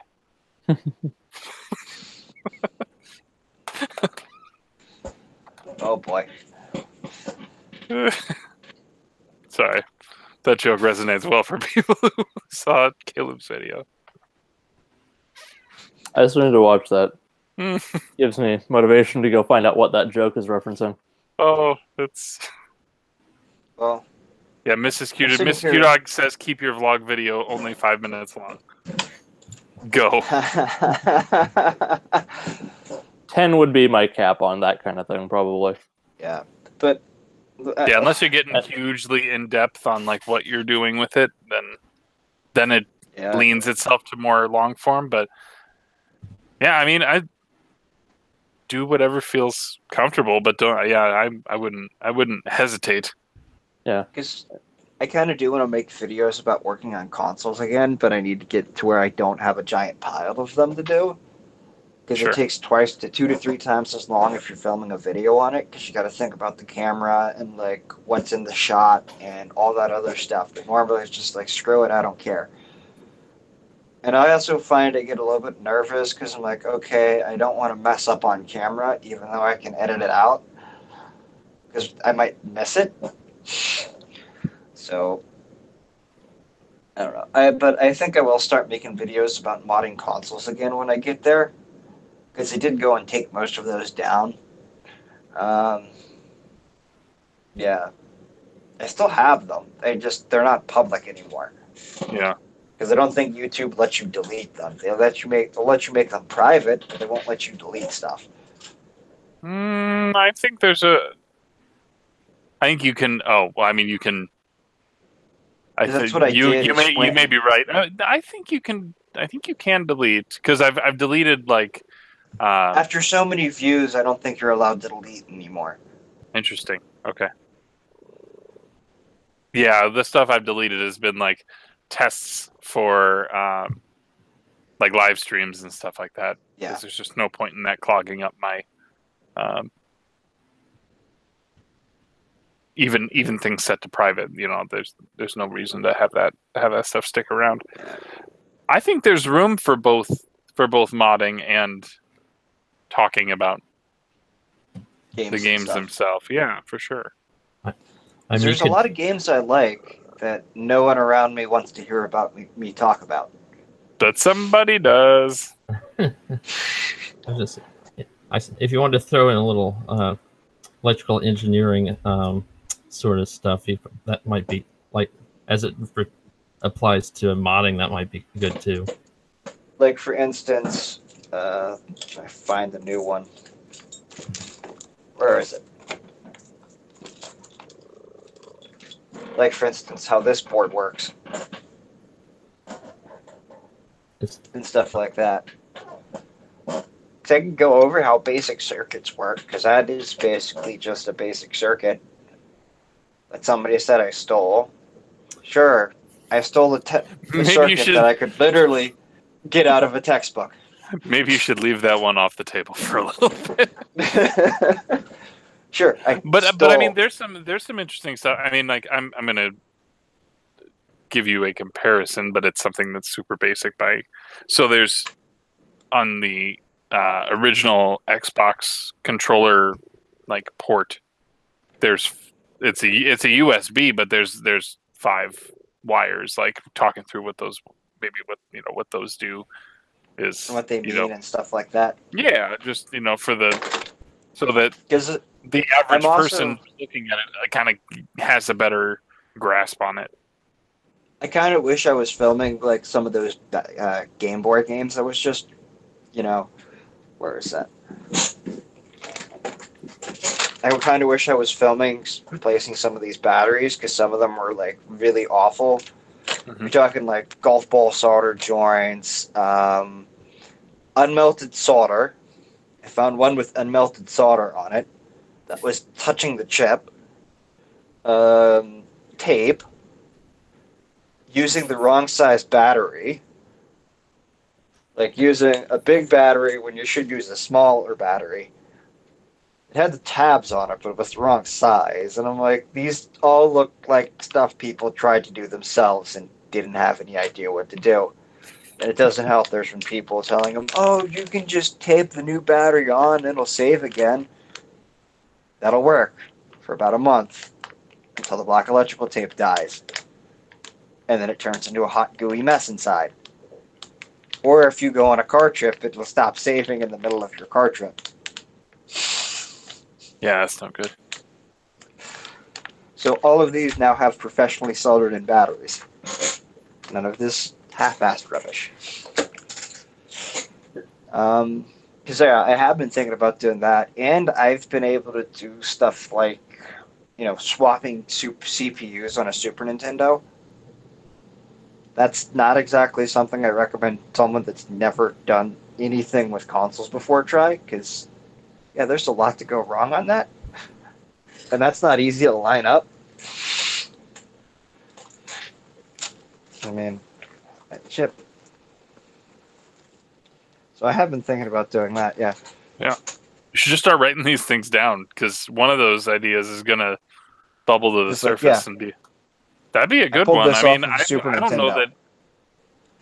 that... Are there examples of other videos that have done that type of thing? Because if there's not, then There might be, but it's usually people that don't know how to do it properly.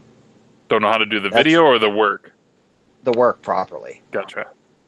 Because I've seen a lot of videos on YouTube with people that didn't know how to do it properly. Heck, I didn't know how to do this stuff properly when I first started. It's kind of just to learn as you go. And the more you do, the more you start to get like the hang of what to do and what not to do. Oh. Do it. Do it. Start making videos again. Sure, yeah. I'm sure people will start watching them. I know some of the videos I released had like thousands of views. Those were like NES RGB installs and stuff like that. Which I didn't do a very good job when I first did those. So I kind of want to redo them. So we're in that weird kind of late summer lull where like a lot of the hobbyist YouTubers have like all kind of thinned out on their content, and so it's like I feel like I was doing that, right? Like I granted I'll tell myself I had an excuse, but I could have still had a video a week for a while, but well, because I'm also sitting here going, I went and bought Sony Vegas 14 whenever that was on Humble Bundle. Because it was like, hey, here's like $600 software for $15. Yep, totally worth it. That's what I did. That's what I use. Because before that, I was using Windows Movie Maker, and then I got this program called Cyberlink Power Director. Power Director is garbage. It's for making DVDs. Not for making YouTube videos. It sucks for making YouTube videos. You'd think that would be for putting together finished videos, right? That's for putting together stuff to put onto a DVD, basically. Gotcha. So that's kind of shitty. So I'm not really sure what to do with that.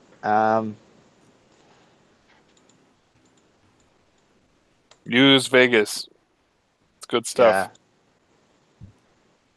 There's plenty of easy tutorials for getting started on YouTube itself. For using Vegas. Let me clarify that. There's plenty of videos for using Vegas to create videos. I know you know how to make videos. Well, the way I'd look at it is like I wouldn't want to. I'm not really caring about like earning a lot of money off of YouTube because I can do enough of that off my hobby. Yeah. Because I know a lot of people get into the YouTube game to make money off of it through ads, and then they end up becoming very discouraged because you don't make a lot of money off of YouTube with ads unless you end up with millions of subscribers. I know people that are there's some people I watch like EV Blog, who's a professional YouTuber. Most of his money doesn't come from YouTube. Most of his money comes from advertisements on his website and products he sells and stuff like that. Because there's not that much money in YouTube anymore. Not enough to make a full-time job most of the time. No. Unless you're literally doing it every day and getting thousands and thousands of subscribers. So, I know a couple people that are trying to go full-time on YouTube. I wish them luck. But YouTube keeps making it harder and harder for people. Which is why there's Patreon, I guess. Yeah, that's the other reason people are going to Patreon.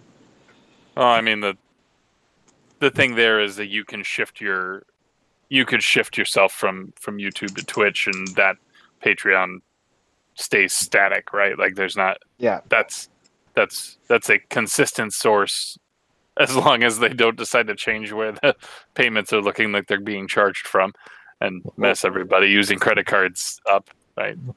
That's been something I've been thinking about doing, is starting to stream videos, like stream games, because I think that would be interesting. It's like, but once again, I'm not sure people are going to want to sit here and watch me play 100-hour RPGs.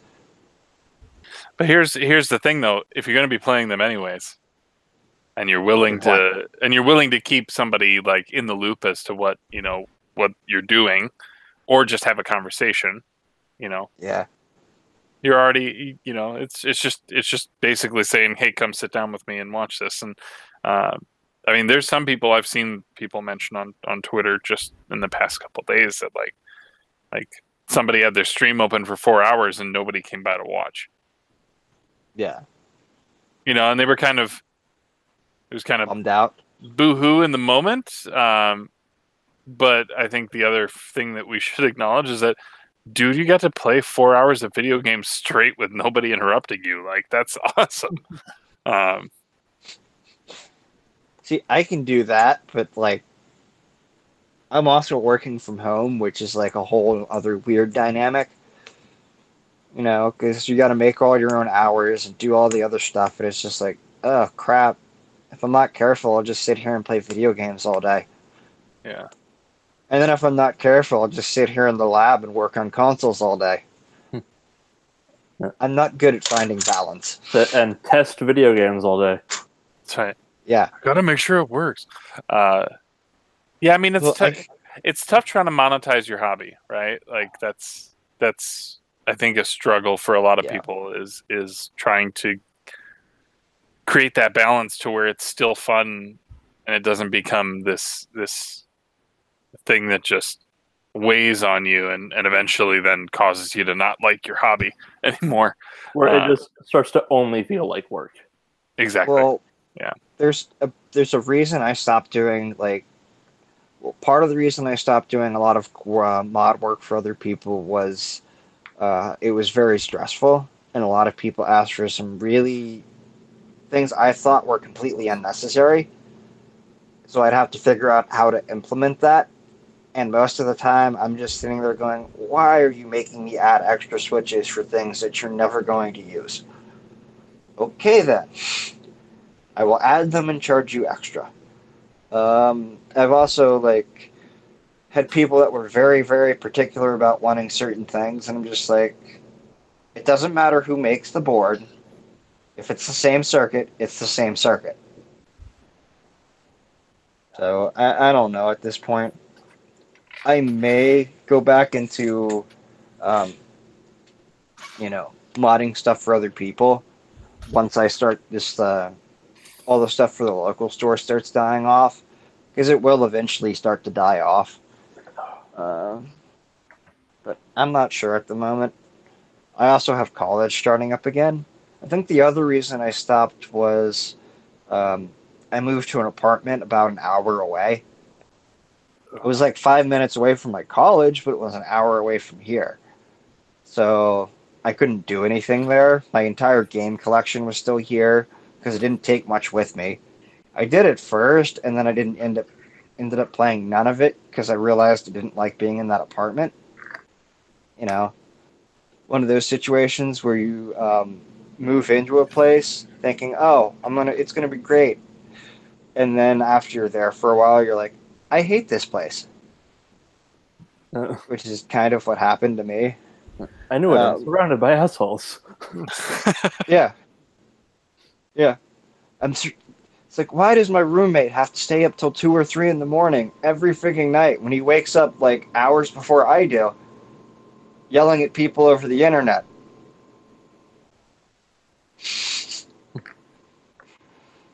See, that's just it's unfortunate that you had roommates who don't understand common etiquette of cohabitation. Well, Well, I think. And it got to the point where I was scared to make any noise because, like, Well, I don't know. Well, are you a little bit older than those guys, or around the same Yeah, age? I was a bit older That's than other. him. Yeah, that's another problem. There's probably a little immaturity there. And a lot of the people I meet that are around my age still are not very mature. So I don't know if that says something about the area I live in or just like my generation in general. So They're all playing the Fortnite. yeah. I have a brother that acts like he's still a teenager. And I'm like, why are you playing the same games that the teenagers are playing? I don't know, they're fun. Why are you playing the same games the teenagers are playing? I think that's a pretty valid reason, honestly. It's like, play it because it's fun. Yeah. Well, I've had this N64 on for like an hour now. Well, not an hour, but probably like 30 minutes. And it's still playing Zelda Majora's Mask just fine. It might be an issue where it doesn't... what? Zelda Majora's Mask. Oh, there you go. I can't help myself. You said N64. I bet Ryan's gonna hop on now. Yeah. No, Ryan won't be here. Ryan won't be here till much later. They had an N64 sitting here with its top off. Woo! Topless. Is that a Vectrex? What? Why is it not a Vectrex? No. This thing? Yes, that thing. This thing does this. No, that's for that's that's an Oh, exhaust. That's an exhaust. It's the intro to Retro Fandango. Got it. No, Oh, an boy. exhaust. It's to pull in smoke from when he's soldering. Yeah. It basically just sucks up the smoke so it Got doesn't go into my lungs. Okay. Because I don't want flux in my lungs if I can help it. That's asking for lung cancer. That's about as bad as smoking cigarettes. Another thing I'm glad I gave up a long time ago. I think it's been at least 5 or 6 years now. Good job, me. That is good. Yeah. And I give my brother crap for it every day that he needs to quit because he stinks like hell. It's like you don't want to understand until you quit how much this thing stinks. Because you never understand when you're doing it. Nope. No one I've ever met that smoked has understood that it stinks. Until they quit. And then they're like, holy crap. I wash my hands and I brush my teeth. I'm okay. I'm okay. Nope. No. Nope. You still stink. And everybody knows it. They just don't want to say it to you. Yeah. You have to go like through decontamination to get that crap out of you. Yeah. You have to shower with very good soap.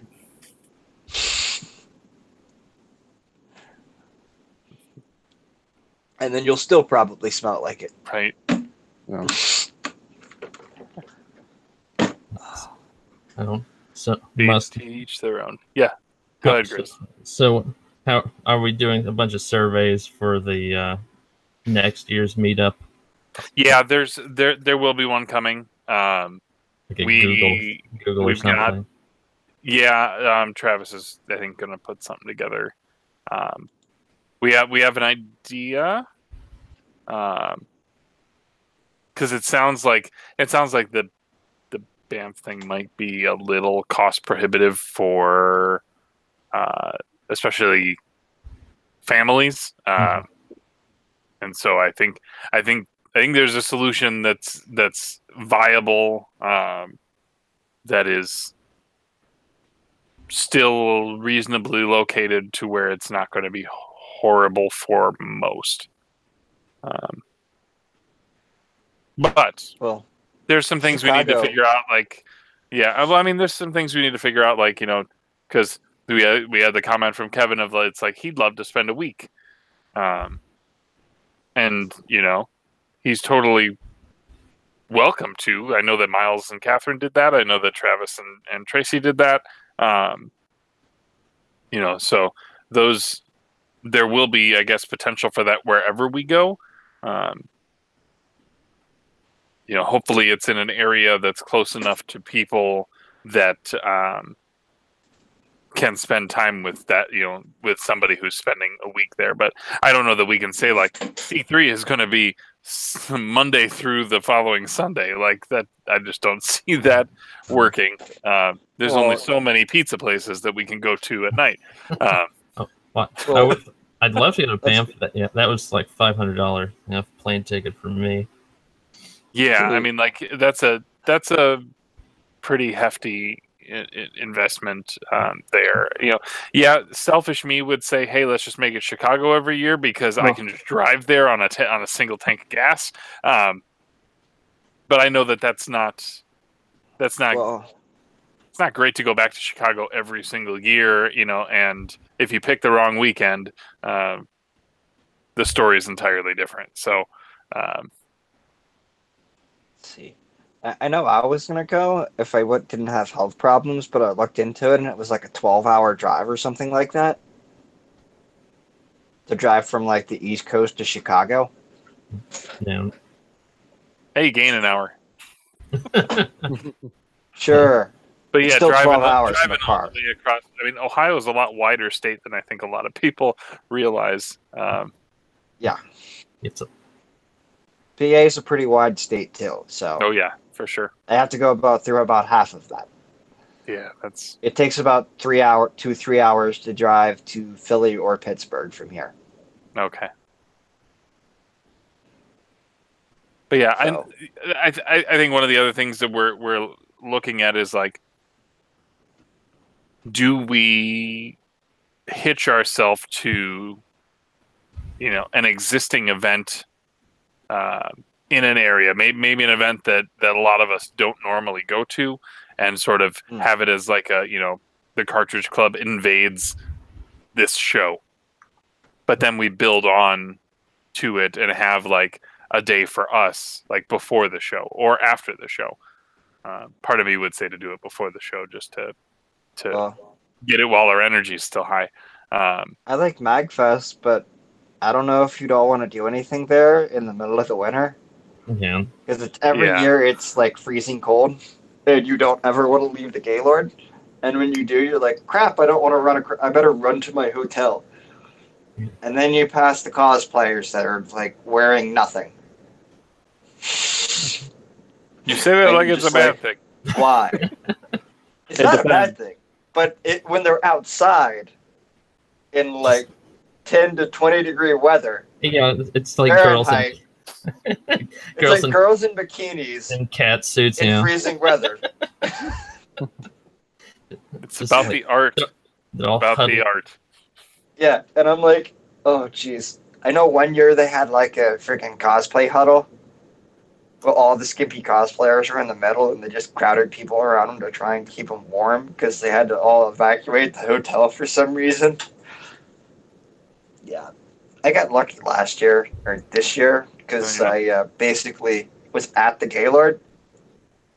I basically never left the Gaylord. And Just then stay there. I think the other thing was, I guess we were trying to figure that like had basically like a 1 month sort of time like block to work with in a year, which is basically like the end of June to like the end of July, because of I think Sarah and I think Troy would have trouble like with most any other time of the year.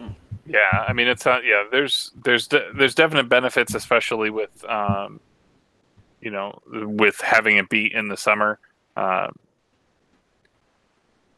The one thing I want to be careful of is pulling people away from their own family vacations. That's the one thing I'm like nervous about, because I think that's why Joe couldn't make it. Yeah, I mean, well, isn't he on a boat right now or something? Like, yeah, I don't know. He's doing something. Yeah, but that's the tough part. Is I don't want to say like, okay, well, we're gonna plan everyone in the Cartridge Club's vacations going forward every year. It's like I'm all for, like, the other thing is I don't want to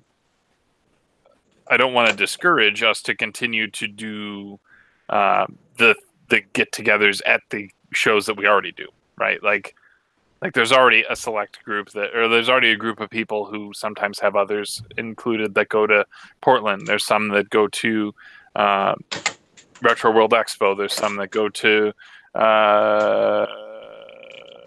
no one goes to RTX or PAX or like, but there I know are there's a group shows. of us that go to MagFest every year. Yeah, Typically. there's a group that goes to MagFest. And There's too some that many go to games, too many games. There's a couple that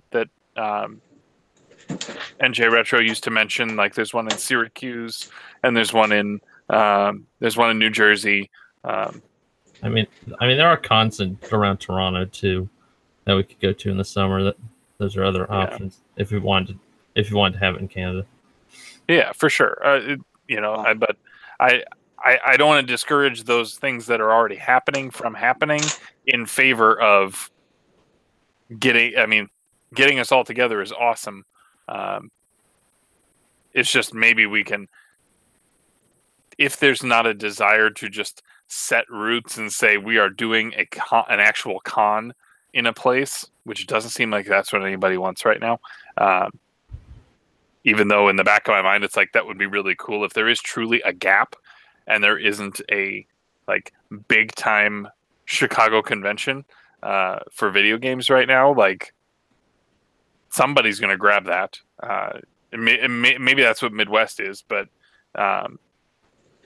it doesn't. There's a difference between what Midwest is and what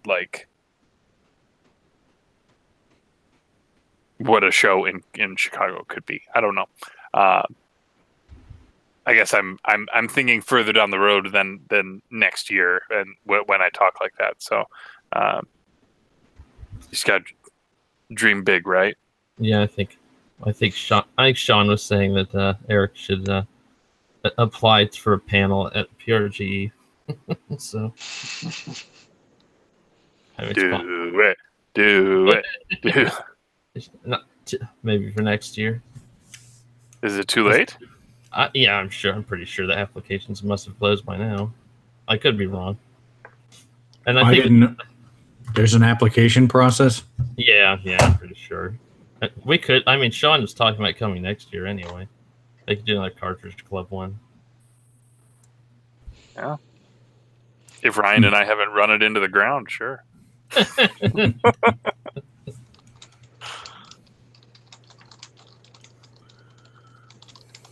Yeah. But I'm hoping that we don't have a game in mind over the next 12 months that everyone universally hates. Pretty sure that won't happen. I just hope that it doesn't happen.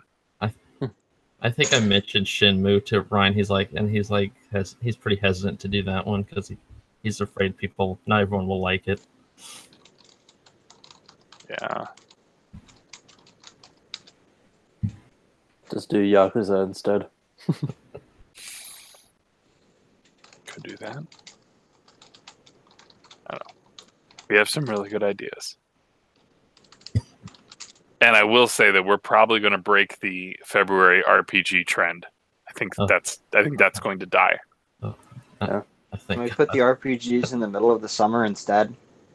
I'm just saying in general. I think that putting an RPG on the shortest month was cute, and I don't think it plays well for a lot of people.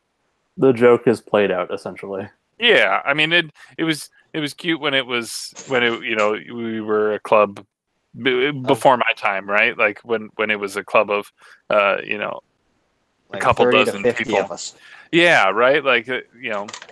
Now there's hundreds of us. Yeah, from what it seems. According to what the numbers say, yes. Or at least the podcast download numbers and stuff. But yeah, it's just I think there's other themes that we can kind of stick to throughout the year to certain months that I think will give us a good variety of things throughout the year. But try not to say too much. But so you're not saying too much about things that are set up. There was a thing that was talked about at the end of the record of the thing. Did that go anywhere? Thing that was talked about at the end of the thing that it would come out at the end of August. Yeah. Are you talking about?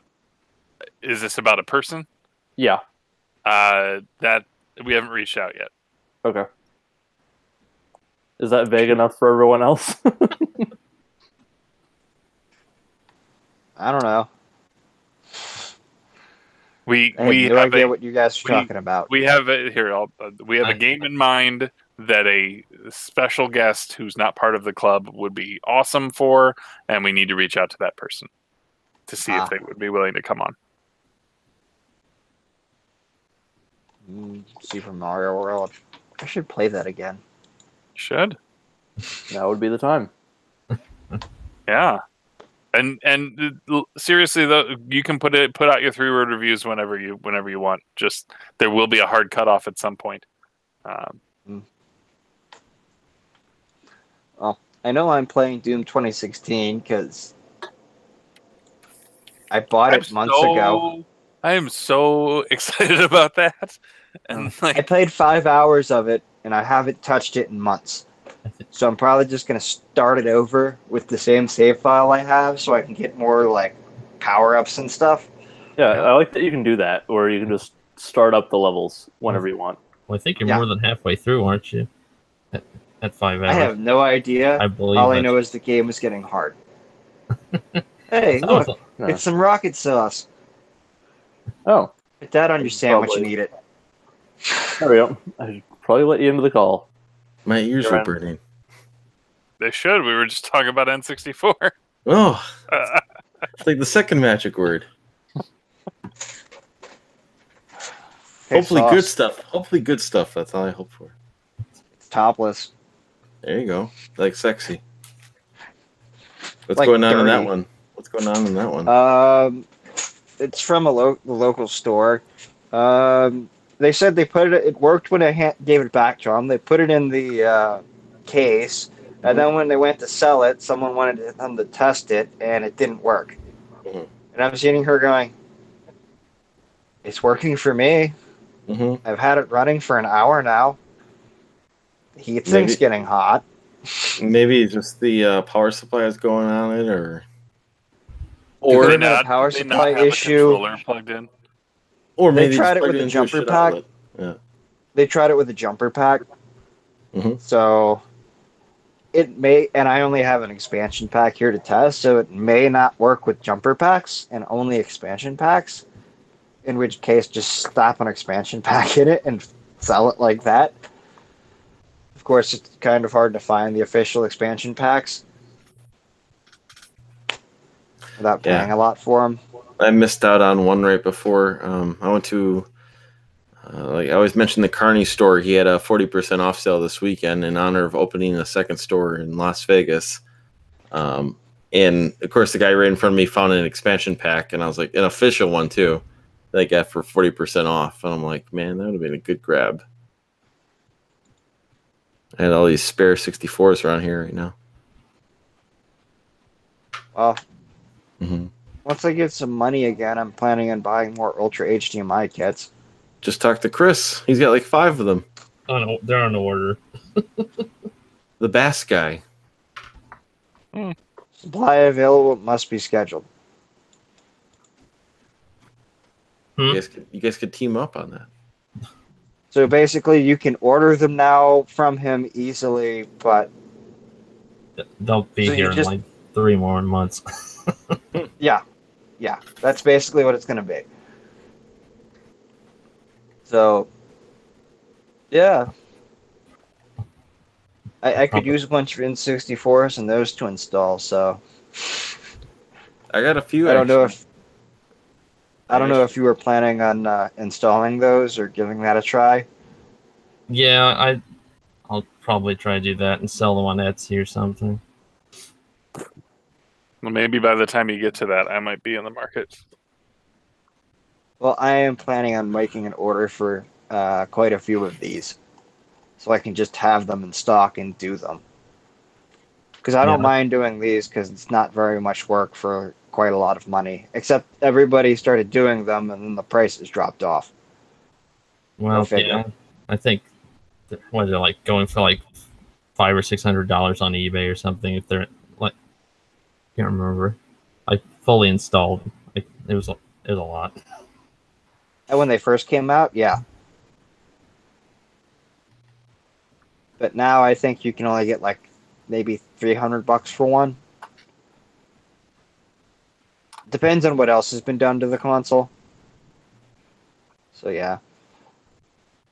People don't get these things cost like $130 pop. Just put the RGB chip in it too, and they can really make some money for it. And recap it. There you go. Yeah.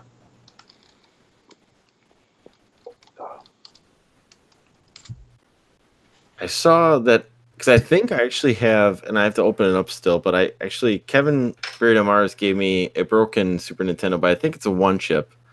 I still have to get one screw out of the bastard. One screw won't go. It's loose, but I can't get it all the way out yet. But I think that's one chip, and I think the other SNES I have is a one chip. So maybe we can work some. I have so many parts, Yoshi, and maybe we can make it work a trade here. Because I know I was going to ask you. I got some stuff here for you. Yeah, that I need to ship home. Well, because I got I wanted to see if you can do that SNES that has the broken power thing, because I have parts now probably for it. And maybe I don't know. I saw that Voltar's got like a one chip replacement chip that will fix the color issues with one chip, so you get the sharp image plus the correct color. I try not to buy stuff from him. He's a knob. He seems like he seems like kind of a knob, But I don't buy stuff from him. Are you banned? Pretty much just flat out. No, I just won't buy stuff from him. He charges a lot of money too. I think he has a bit of a name in the retro modding scene, so he's he's able to charge a little more too. Yeah. Can you reverse engineer his chip so you can make your chip better? There's not really a need to. Well. I don't really have the sRGB stuff, but let me sit here and look at my buddy's site.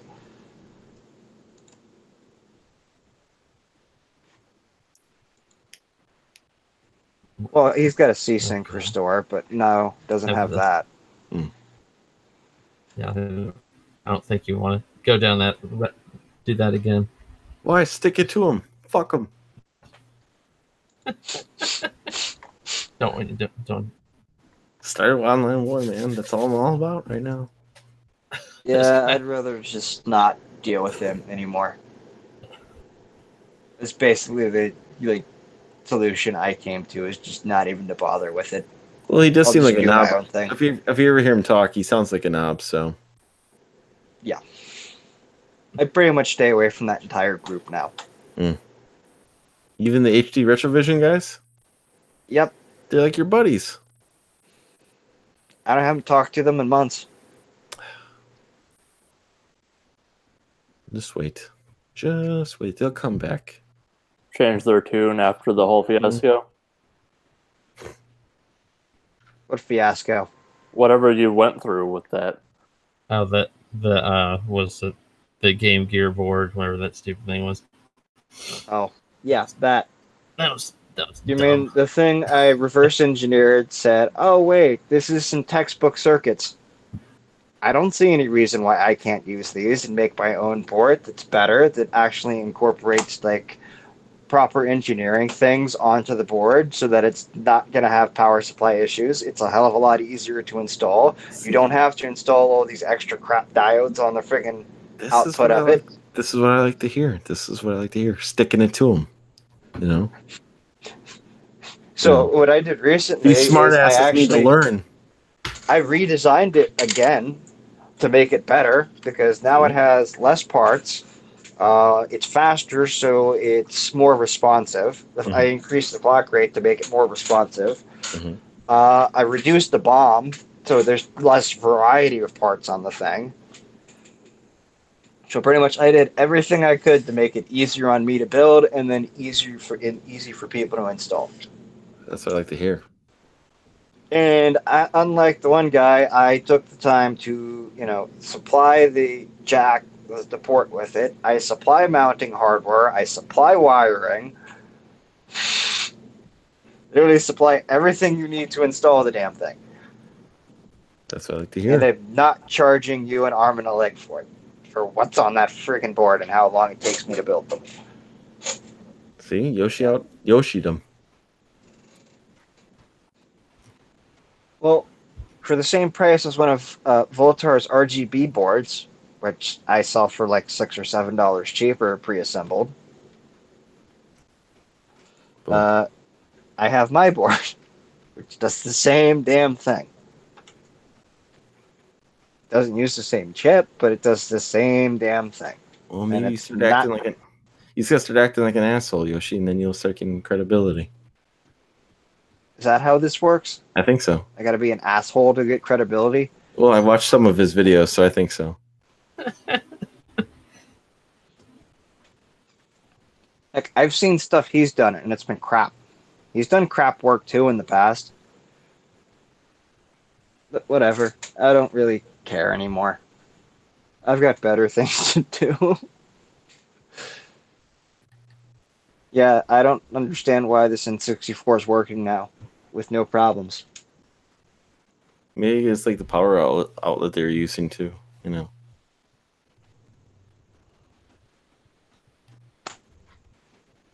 There's a lot of things it could have been. It could have been a bad AV cable. It could have been a ton of stuff.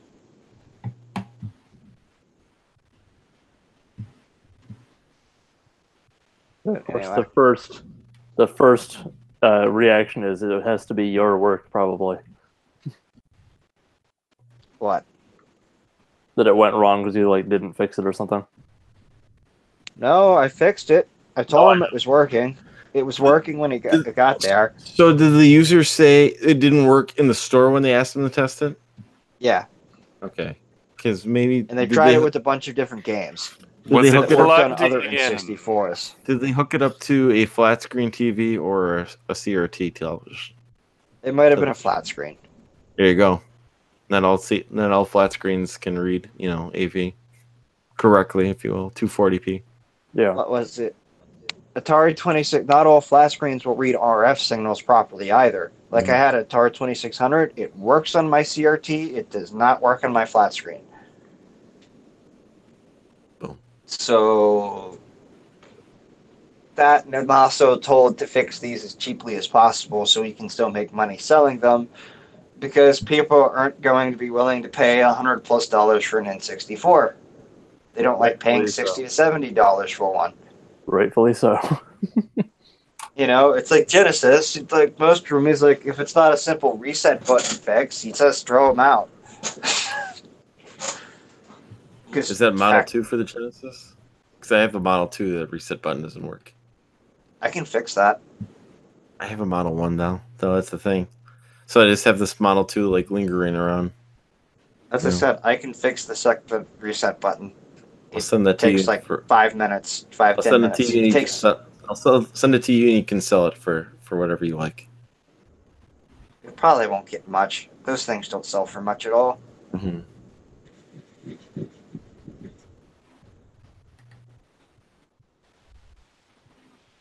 Yeah.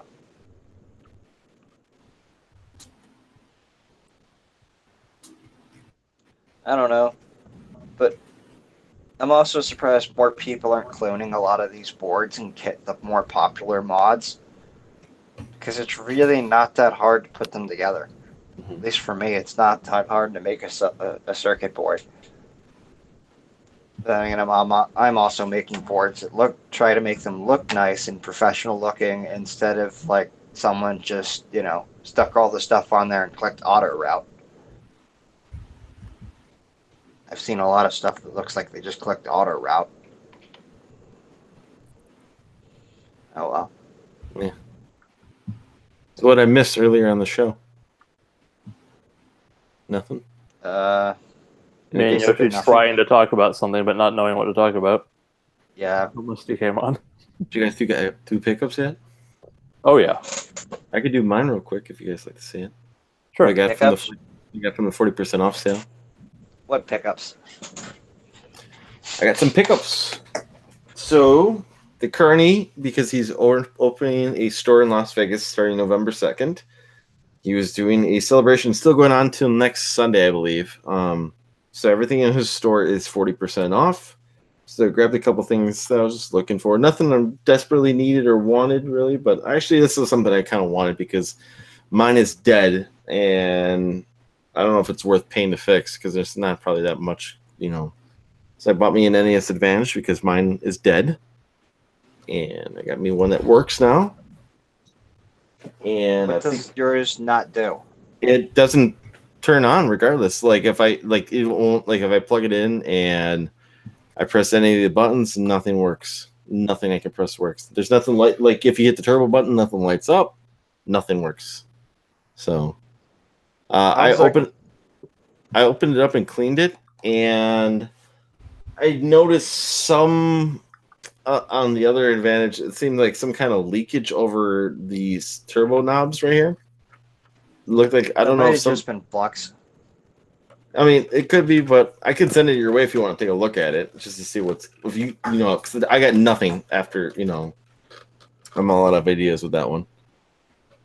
But anyway, so I picked up Skyward Swords book.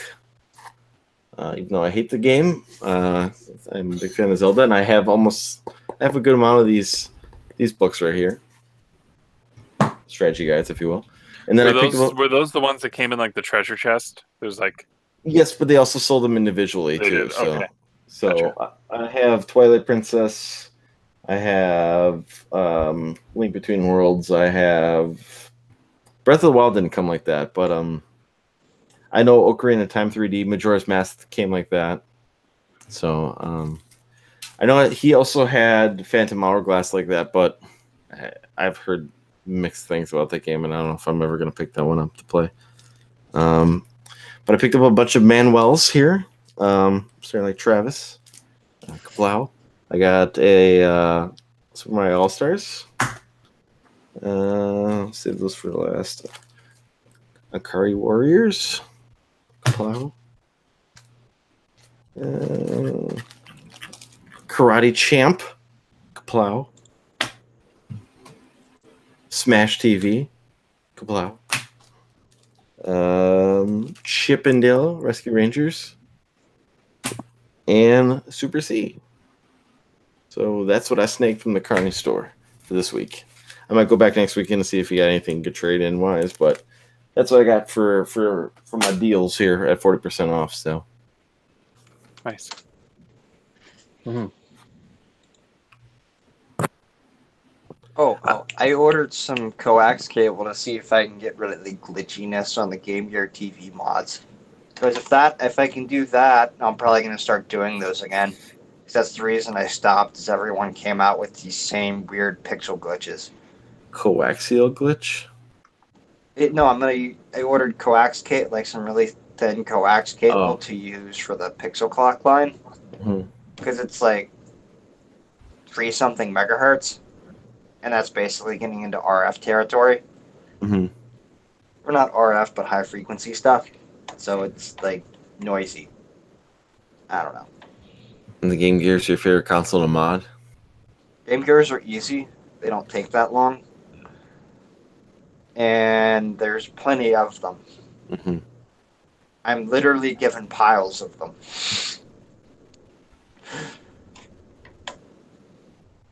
I think mine can use some because the screen's kind of blurry. My original Game Gear, if you will. What? Did it be recapped? Yeah, probably. I don't know. I mean, I can still see it, but it's kind of really faded right now.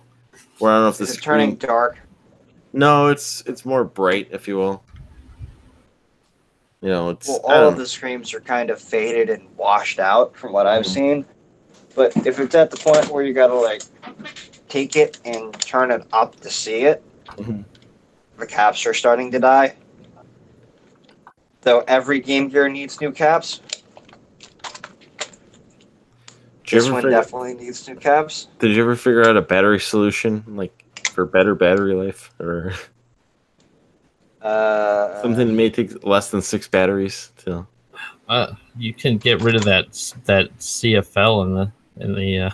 I think and put replace an the LED. LED. Yeah, could probably do that. That can't be that hard to do. I think that usually eats up. That's usually what would. I think there's a voltage step up or something for that. There has to be for that CFL. Yeah, it's this transformer right here. I'm pretty sure that's what drains the batteries. it's a robot in disguise. Because it like has to jump it up to like a high voltage. So yeah, Yeah, I think I've shocked myself on that before.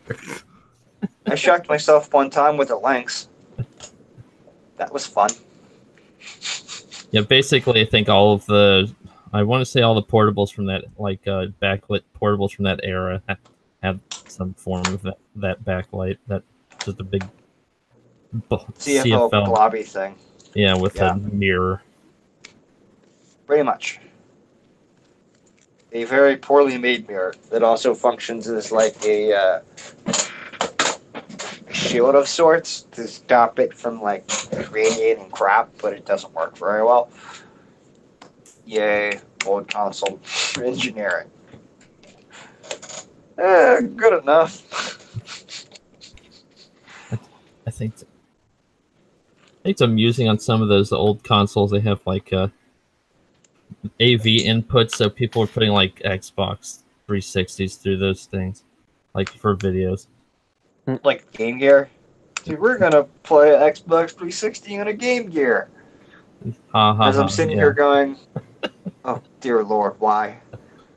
Why? So you cannot see a single thing that's going on in the games? Blur vision. Do you need it?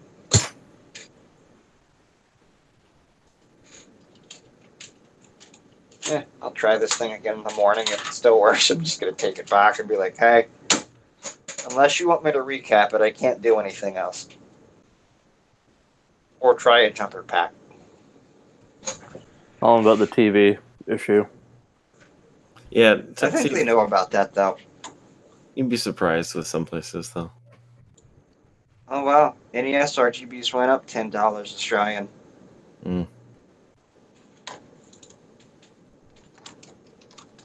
Must be in demand.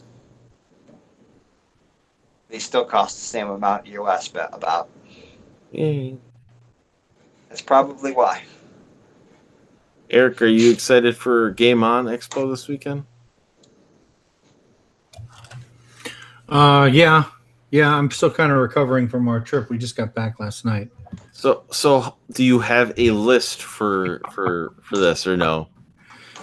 Well, I must have asked that earlier, and the answer is, I Of guess course, no. it's I mean, I have a list. I have a running list. I'm actually updating some of the stuff with what I got from C3 while I'm listening in. Spreadsheet. So here's a side question then. Does this affect your Portland budget? Like what you're looking to spend on Portland?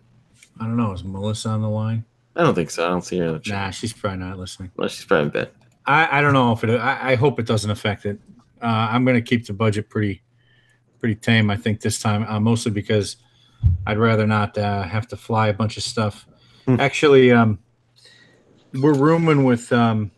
We're splitting a hotel room with Chris Roberts, and he and I just worked out a big deal that covers his hotel. So I've already spent his hotel coverage on games from him. He's actually just gonna. It's too big. It's a bunch of stuff. So he's actually shipped it out. Getting like 8 top loaders or something. No, nothing that good. I got some broken SMSs from him though. Ah. Which I may use for parts. I may try to repair them if I don't know what I'm doing though, or I may just use them as display. I don't know. um, I could use some SMS to work on.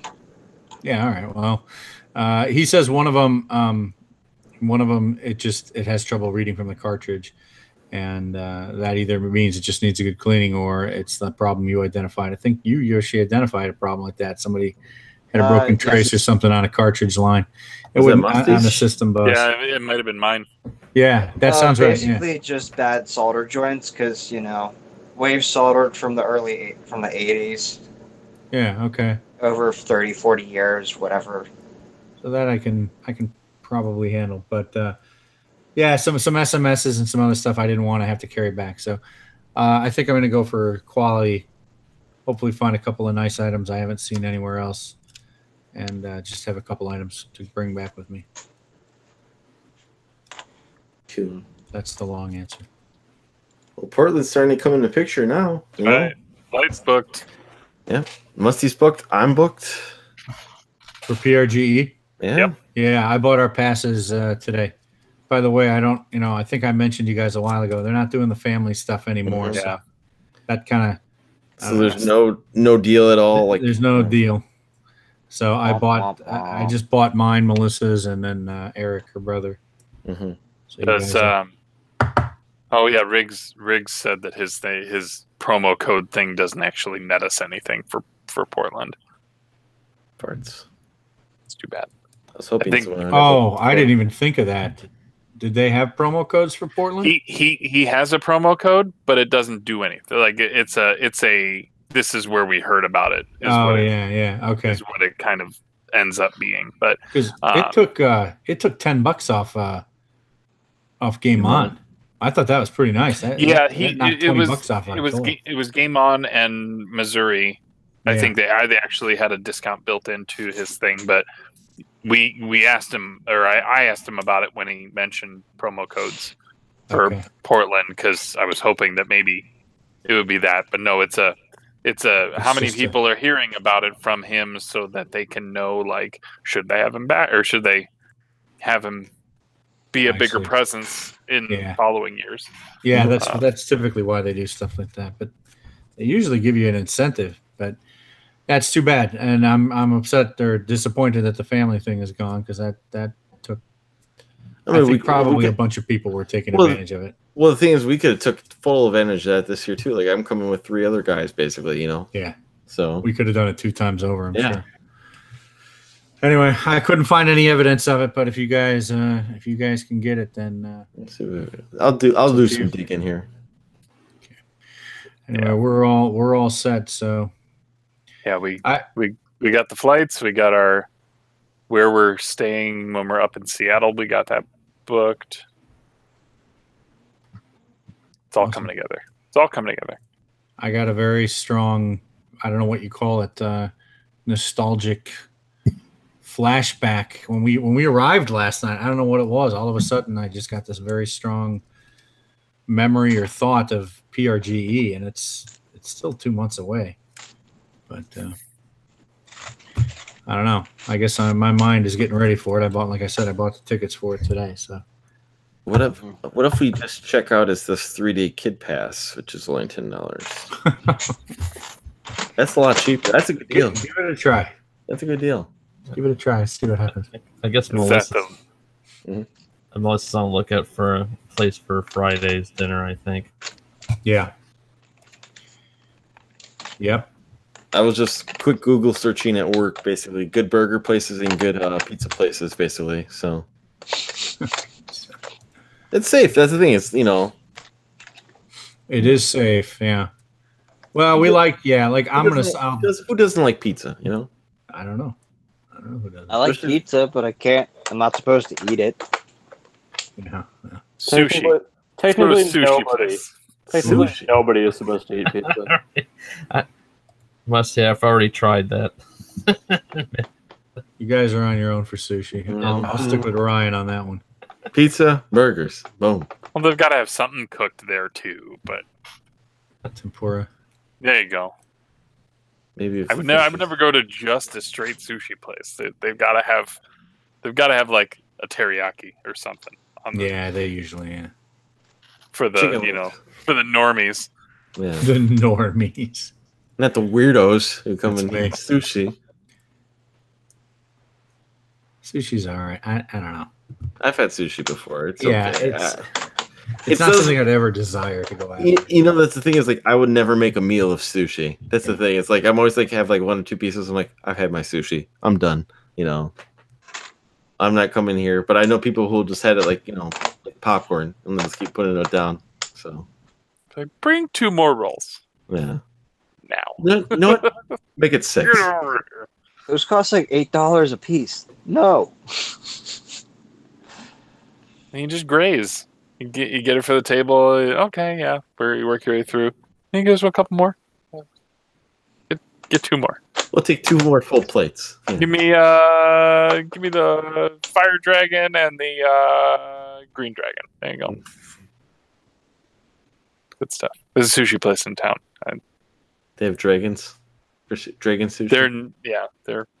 They're called dragon, but I like just the orange dragon is like it's like a roll, but then it's wrapped in salmon, so it has this orange to it. The green dragon is wrapped with avocado slices on the outside. So I thought you were gonna say seaweed. I just assume the naming structure is to warn you of what's going to happen later. No, it's all. Mm. I do not have issues, and I've watched those guys work. They it's impressive. Yeah, we I used to work at a place that actually had a sushi chef on call, but I think is the they didn't get much return out of it, so like he wasn't there very long. Probably only for like 3 or 4 months.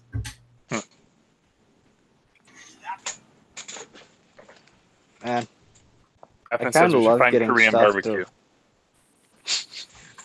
I would actually be down for some Korean barbecue. I should look for that when I go back to school. I'd be down for some regular barbecue. No, Korean ribs. barbecue's better. I don't know that Portland style barbecue is there such a thing? I don't think there's Portland barbecue. No. Yeah, They but had a famous Dave's once, and then by the airport. And I think the only reason it's still around is because people from out of town go there.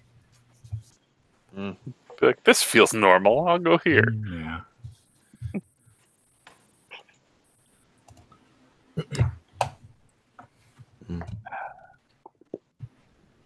Oh, So- I still like to add people to the room. That reminds me, I still need to add people to the room so in case I have like a 33-minute layover. I'm kind of nervous about that. Why? To Portland. I think. So what? People just wait 33 minutes. You say sorry. No. You wait. No, he has 33 minutes to make his next flight, Ryan. Oh, so what? Just start pushing over children and. Which means they'll probably push off So from I the need to gate. make. Like, I waited for like an hour for Musty to arrive, basically, and I just watched the Red Dead trailer like 3 or 4 times. Well, the problem is it's Musty and Julian will be there at like I think at the hotel. I'll be there early. like a week ahead. and I'll be getting it at like 5 because I mixed up my flights. Well, I'm sure it'll be fine. I mean, because I'm staying at the same hotel, so if anything, you guys can chill out or something for a minute. I'm sure I can just throw my bags at the front and just be like, I'm gonna go wander. Mm-hmm. Go play Nibbler across the street. Sure, do something. There's Yeah. a Taco Bell not far from the hotel, as me and Dean discovered a couple this last year. in Taco Bell. Burgerville. Taco Bell. Mm-hmm. I want tacos. There's a Qdoba not far too. There's a mall, I think maybe a mile from the convention center too. That provides a food court. It's honestly, if you walk like 4 blocks west, you find a whole bunch of like food joints that come and snack on. Because I don't think we went that far our first year, but then like when me and Dean arrived, Dean was like, "I am starving. We need to find something quick." So I asked the hotel rep, and he gave me a map of all the nearby restaurants. So There's a really good breakfast place I went to. It's at Pine State Biscuits, I think. That was pretty good. but this year should be fun. It should be. I don't know how much I'm gonna buy, but of course I say that every year.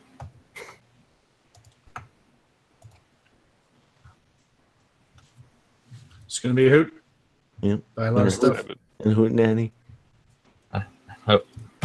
Which are your friends that are coming, Ryan? Do we know them? You know, Jim was the guy who gave you the Atari. Games. Okay, he's coming. My buddy Tony was with them on Saturday, but he wasn't. He was with Jim and Brad on Saturday, but he wasn't there Sunday because of the storm. Did he come to the restaurant? Did he come to that one restaurant that we went to? No, because that was Friday. But like he came Saturday to Midwest, and then I think Musty might have met him the year prior because I think he came that Saturday too. He's the shorter of the guys. And then my buddy Jim's buddy Dave, he's coming too. Who because he started kind of get into it. He wants to see what all the hype's about. So, so he's coming with too. So, cool. Brad can't make it because he has the kids that weekend. So, so. Get your priorities straight. I know. I told him, I was like, hey, why don't you make a trade? You know, he's taking the kids, but I just think he doesn't want to be like that. So, whatever, you know. All right. Plus, I think he's all into like newer stuff at the moment too. At the moment for getting games, after he found out how to hack hack all those, mini consoles, if you will. So, yeah, okay. Pretty much. I was this close to pulling the trigger on an NES Classic this week, and then I said, wait. No way. I said, no way. Well, it's just like... I saw 5 of them at Target yesterday in one SNES Classic, and yeah, that's what I saw. Because I was like, I debated it too, where I'm like, yeah, that's essentially what I would do, is I would just hack it instantly. The GameStop I went to had 8. Mm-hmm. Behind the counter, just nicely pyramided up. Then I asked him. I asked him if they've had a lot of demand for it, and they're like, "No, people keep coming in looking for the Super Nintendo one, but not the NES one." I'm like, "Really?" Now, to me, that was kind of the indicator of like, okay, well, there's 8 of them, mm-hmm. which means that you're gonna have to find 8 people who want it. The thing is for me. Yeah. Well, the thing is for me, I have that retro AVS plus an EverDrive, so I don't need it. It's just it is almost the I guess the hype, if you will, that because everyone seems to have one and I don't have one when I don't need it. I don't need it, and I'm perfectly happy with what it is. It's just I guess maybe the jewel piece of having it in a box, nicely boxed, never used. Joke condition. Dish. It's convenience factor, I think. To like it's tiny, It's sure. Yeah. It's shelf candy. Mm-hmm. It is. I mean, mine's set up. That's how I'm playing FF6. Yeah. I started playing Enslaved, Odyssey to the West. Yeah. Oh, nice. That's cool. I like it so far. Yeah, it's Andy Serkis's Monkey. That was on the GameSack list of obscure 3D platformers. Yeah, it's cool so far. I'm through the first 2 chapters. And all the games on that list are cheap, and that's definitely I think that still is not that expensive of a game right now at the moment. It's incredible. Just curious. I think if you pay more than $10, you might be overpaying for it at the moment. It's probably not that compat, but I'm just curious. I don't think it is. I got mine on PS3, but same. I think I spent like $6 on it. Mm-hmm. I don't know how relatively similar this is. It's not the same dev, obviously, but just in terms of obscure games from last gen that I don't hear a whole lot about, and I don't remember how it rated, but Majin and the Forsaken Kingdom is one that I really need to give a shot at some point. I have never heard anyone talk about this game. I've seen something on it, but I have never played that. Yeah, I think it was well received at the time, which is why I grabbed it, but I remember nothing. It seemed good from what I played, but it's been a while. Actually, Well, I I'm was grabbing actually- stuff off I was here. actually starting to look at my CCABC just because. That's what I was gonna do. I want to see what I started completing this year. Because I'm at like 12. I mean, I still have a ways to go, but like I could potentially pull it off. While I'm grabbing stuff off the shelf, this came on backwards compatible today as well. The Prince of Persia remake, which is Yeah. actually really good. I'm annoyed with the ending DLC. Like, I was fine with the ending that it gave me, but there's an epilogue DLC to it that's never gone on sale, so I've never played it, which is irksome. I should probably just watch a video of how that happened. Who cares? But yeah, that's a good game. It'll probably go on sale soon now since it's back compat. Did they announce a whole bunch of games today for backwards compatibility, or A There were couple. like 3. What were the other ones? Major Nelson tweeted it. I mean, I'm just gonna go on the Xbox site and pull up the list.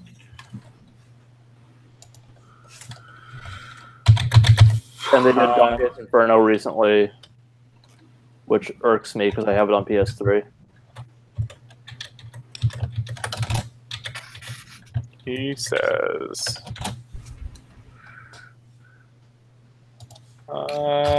Cinemora and Earth Defense Force 2025. Okay, I guess it's just not up yet on here. So yeah, Earth Defense Force. That's another one I need to grab. They did the Splinter Cell Blacklist and Double Agent recently. Silent Hill HD Collection, Silent Hill Homecoming, and Dante's Inferno. okay? So I still went. I don't know. I think Mars was quite fond of. Maybe he did like the those Silent Hill games on the last generation, like Homecoming, and I can't remember. There's another one. I played through Homecoming. It was okay. I mean, not great, but I think I'm gonna try to do at least 3 this year because I've beaten 1 and 2, and 3 I think is still like well liked by the fan base. I've never played 3 though. It's funny. I actually accidentally predicted one of the endings in Homecoming when I was talking to a friend about Silent Hill 2. Because I think this was back when Silent Hill 2 was the game of the month. But Was it the dog behind the curtain? no. But I was talking about like one of the levels in 2 and where I thought it was kind of leading, and it's like I'm kind of surprised that didn't happen. And it's like, and then it's just like that is legitimately one of the endings in Homecoming.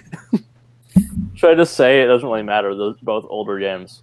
Yeah, you can. Well, I think I'm not gonna play Homecoming like within the next couple of years, probably. Anyway, so Yeah, and it's multiple endings, so I don't know which ending this would be. as long as The ending where as long as it doesn't affect Silent Hill 3, go nuts, man. Because I'm playing Yeah, Silent Hill 3 this year. Homecoming, and something I thought was going to happen in 2 but didn't, is that you just become Pyramid Head.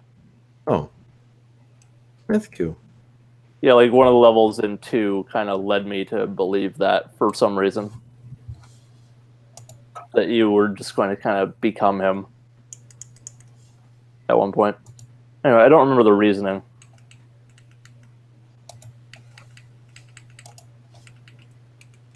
Anyway. Mm-hmm. Yeah, we've passed the 3-hour mark, and I'm kind of getting tired and hungry now, so... Yeah, I'm gonna say goodnight. Okay. Yeah, it's like 12:30 where I am. Yeah. okay. Alrighty, folks. See you next week then. Yep. Next week. All right. See ya. Bye. Have a good night.